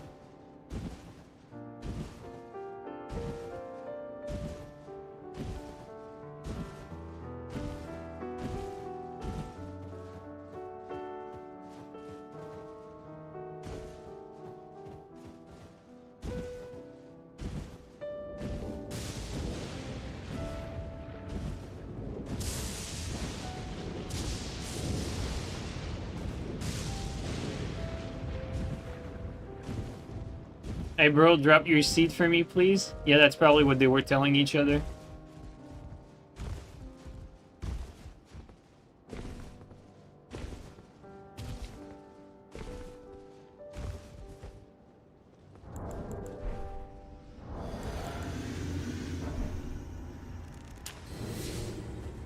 I was debating to throw a pot there or not, but we're gonna push.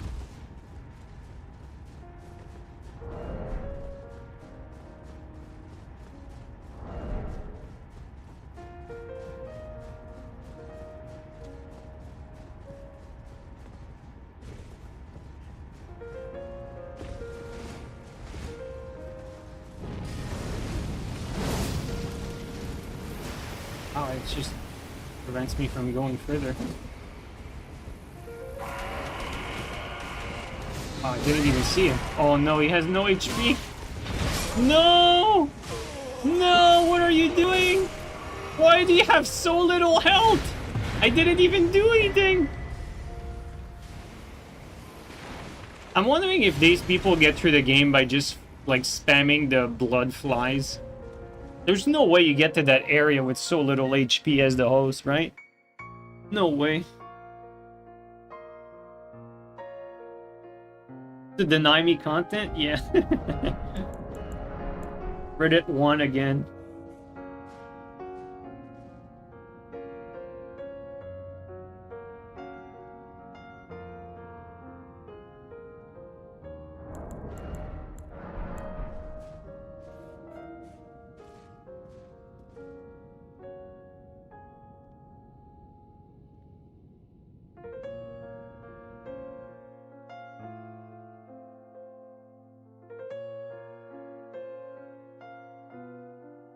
You should make every level automatically raise your vigor. Yeah, because hosts cannot fucking put points into vigor themselves, so you have to take them by the hand. So in the next From Software game, guys, you're not going to be able to invest into health. The game is going to control your health for you. Because people just cannot make builds. They don't have the mental capabilities, man. Dude, could you imagine if they actually do that? Like, because people are so bad at making builds, like, they actually have to handhold the build making aspect too. Oh, man. I think about it, like, picking classes, like, you know, like hero shooter, that sort of stuff. It's almost like that. They'd find a way to make their build bad. Yeah, you know, like if From Software takes away your ability to invest in health so that they control it to make sure you don't die in like 1 or 2 hits, then you'll have these fucking bozus who will find a way to not have any damage. uh...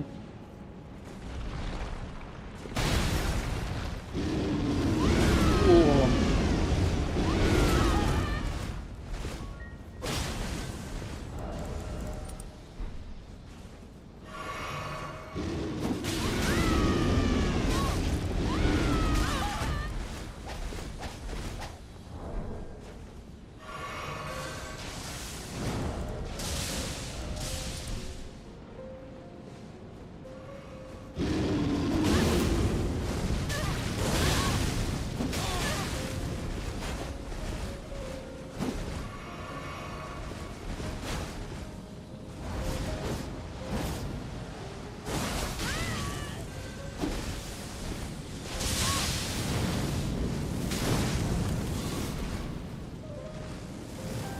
Need my input there. That's it. Bro, the HP. I forgot to put on my fucking two-handed tally and they die in 2 hits. That's crazy. Crazy that we invade these guys while talking about people that don't invest in HP, like in the last fucking map of the level. Of the game, I mean, like, you know. I mean, this isn't the last map, but almost. But ironically, there should be an NPC that helps players understand how to make builds. Watching new players play, they often don't make the best build decision. Maybe if you got like 20 vigor at endgame, the NPC would say something about that. Yeah, you're probably right, Defos. I agree with that. Now, maybe FromSoft shouldn't... Well, I mean, they definitely should not, like handhold you into like removing the fucking the ability for you to invest in health, but they should definitely like guide you more, you know, like games have tutorials in different ways, shapes and forms, but like you said, an NPC that comments on your build, like you ask them a question like, oh, you're trying to be like a rogue or whatever. Oh, you're missing a little bit of this, and you have a lot of strength for a rogue, or like, you know, do you need all that mind? You know, I'm not saying it like verbatim, but you get what I mean, right? Comments like that, I think that would make sense. I think you're right, B-Fuzz.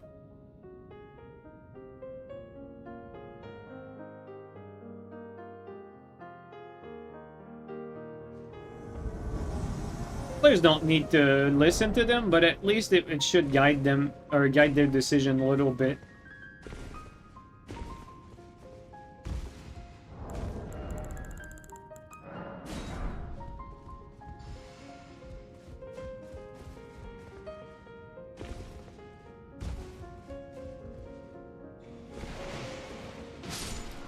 One could say, well, that's what YouTube vids are for, but I mean, most people who play the game don't necessarily like go on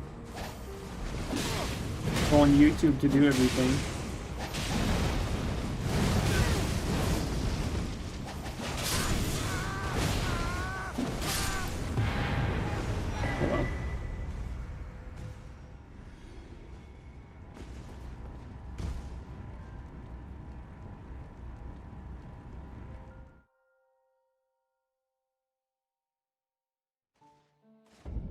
Or do like in Dark Souls 3 a Shrine of Winter where the gate doesn't open unless you have a specific amount of health? Dude, that's actually brilliant. You know what?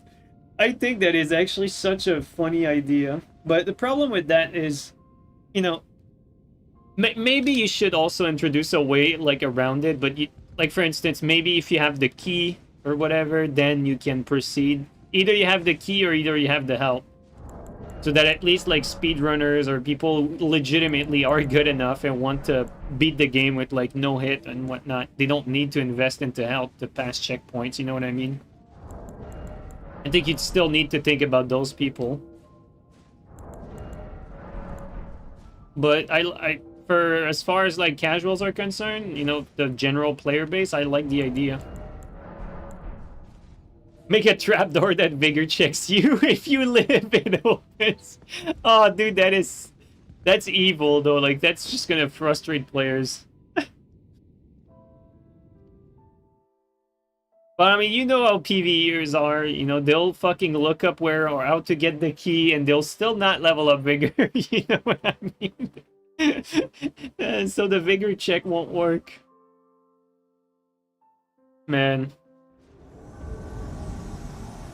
At least don't hide the explanation behind like an easy to miss button. Yeah, I think that makes the most sense. Oh, Rune Arc moment.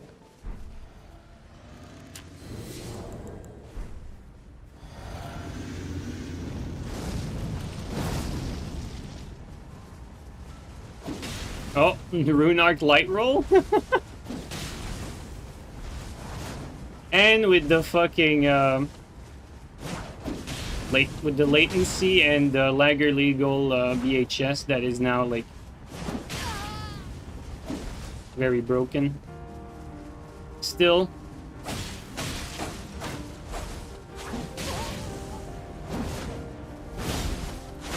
Okay, shitnet moment. I was out of that.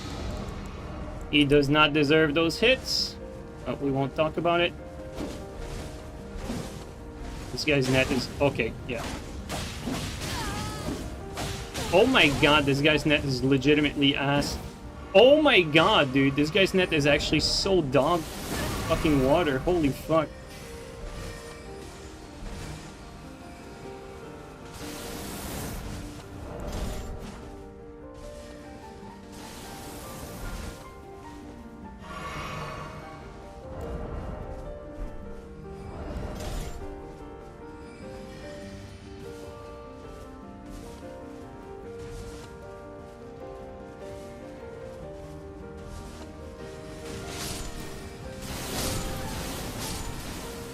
Insane player.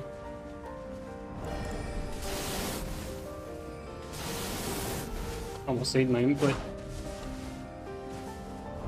Let's back up a little bit. We don't need to push this. And the host is really bad, but his connection is atrocious.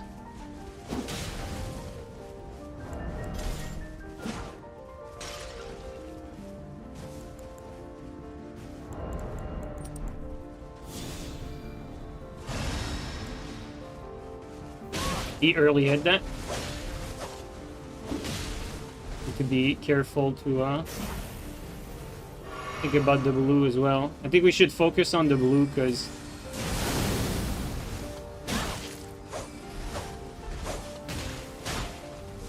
focus on the blue because he's gonna do the most damage.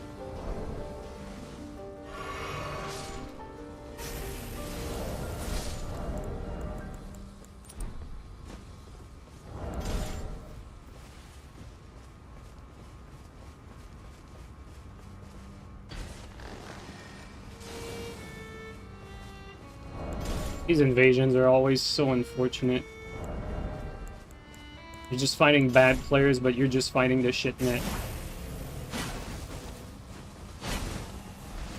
Careful about the blue again.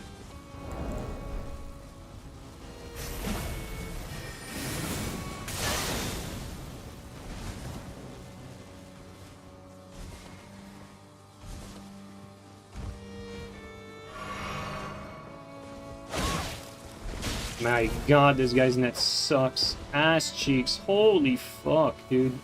This is brutal, all bad. Yeah, we need to ignore him. There's no way we can kill him.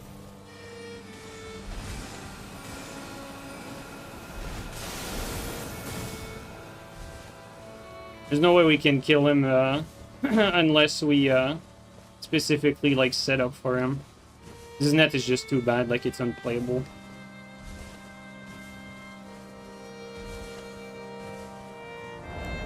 I'm scared about the blue because the blue is like the best sort of blue you can get. Like shit player, but range, 2-shot, carry threat. A pussy too, you know, like.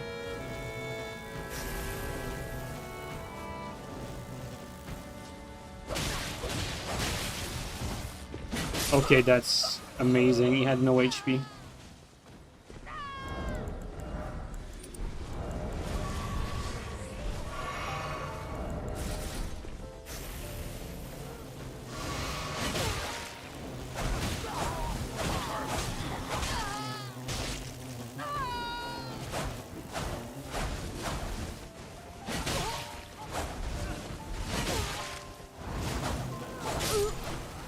Okay, let's block this guy. His net is way too shit.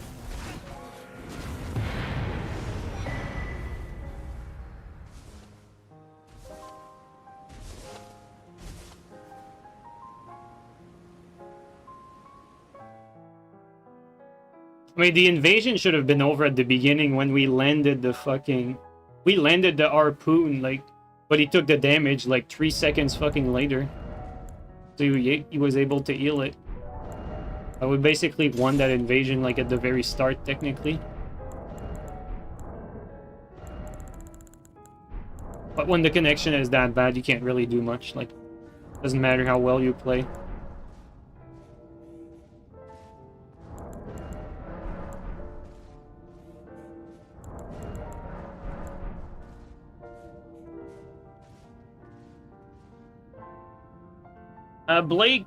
Blake Snake, thanks for the resub for 5 months, man.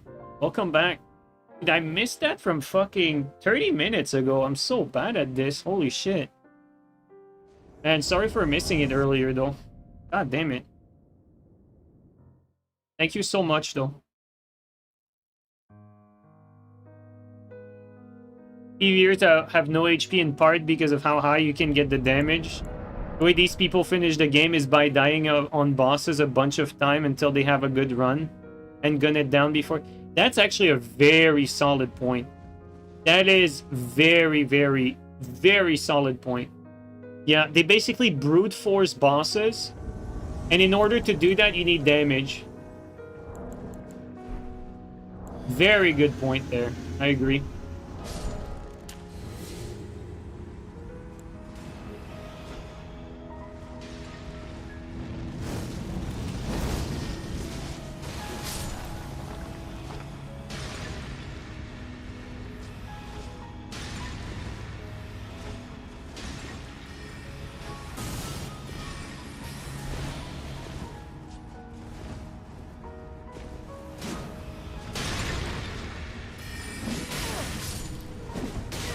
That is some shit, net.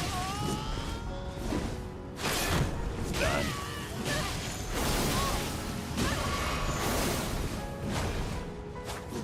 Jesus Christ, we almost died there.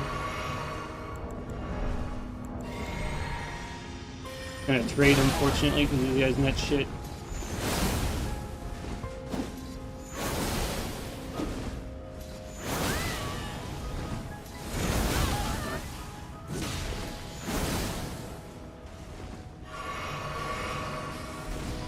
These connections are terrible.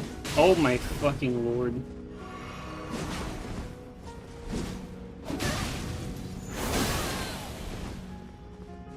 Alright, let's play differently, like... Connection's too bad.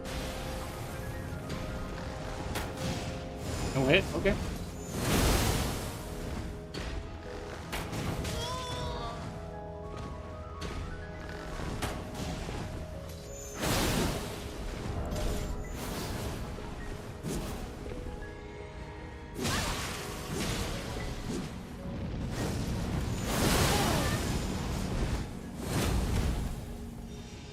Already drained because of all the laggy trades.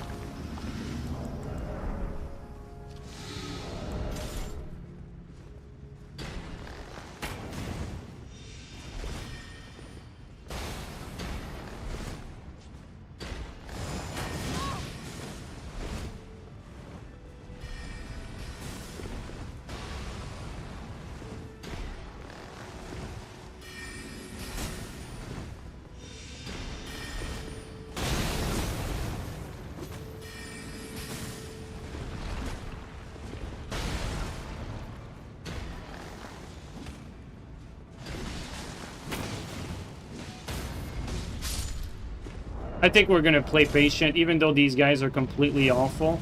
I have a bad feeling about this. The connection is legitimately really fucking ass with the Phantom.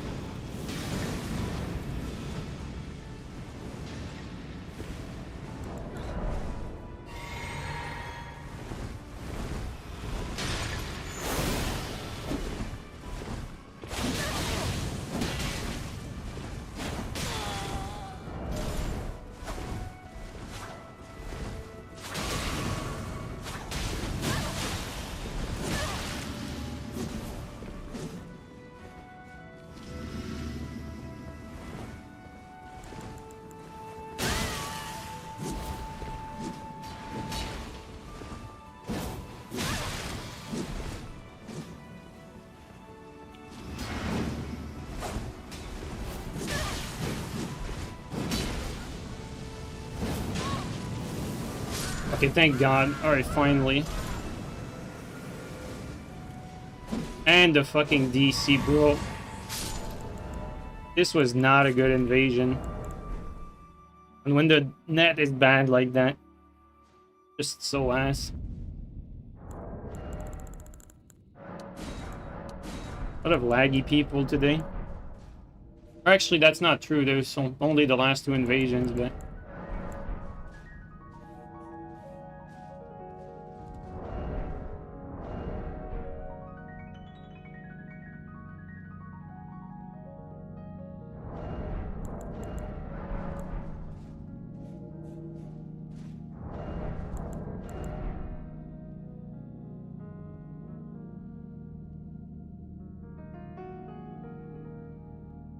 It was painful to watch. Yeah, it was painful to play too.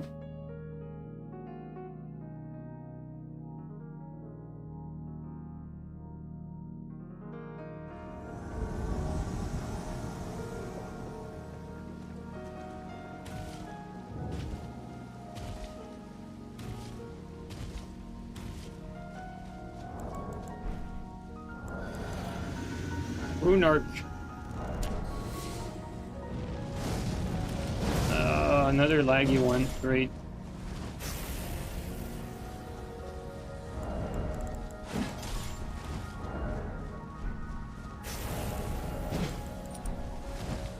I didn't mean to do that. Okay.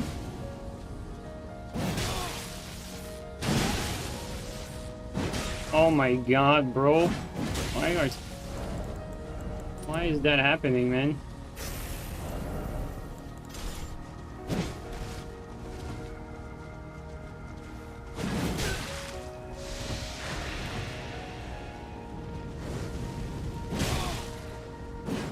Yo! Okay. Guys.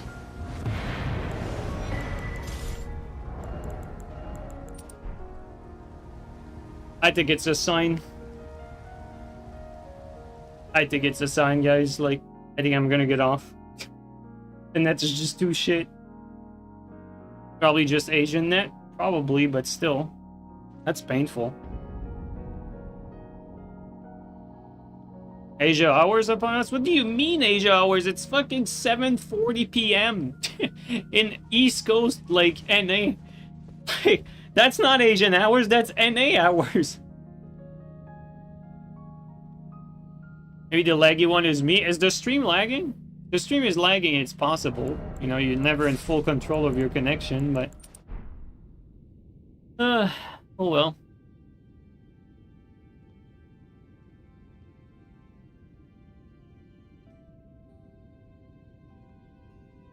Alright guys, I think I'm gonna get off. Gonna call it here. It's a sign.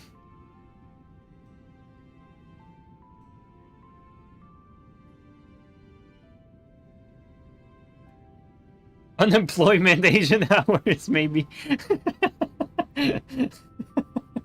Live neat hours. That's funny.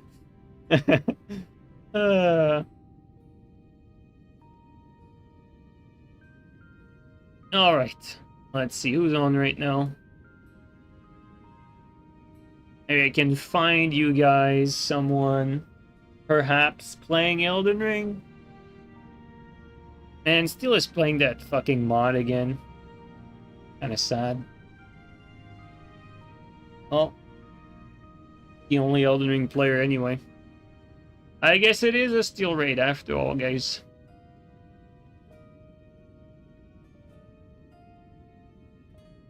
Alright, fellas. Take it easy, everyone. Take care. I'll catch you guys up next time.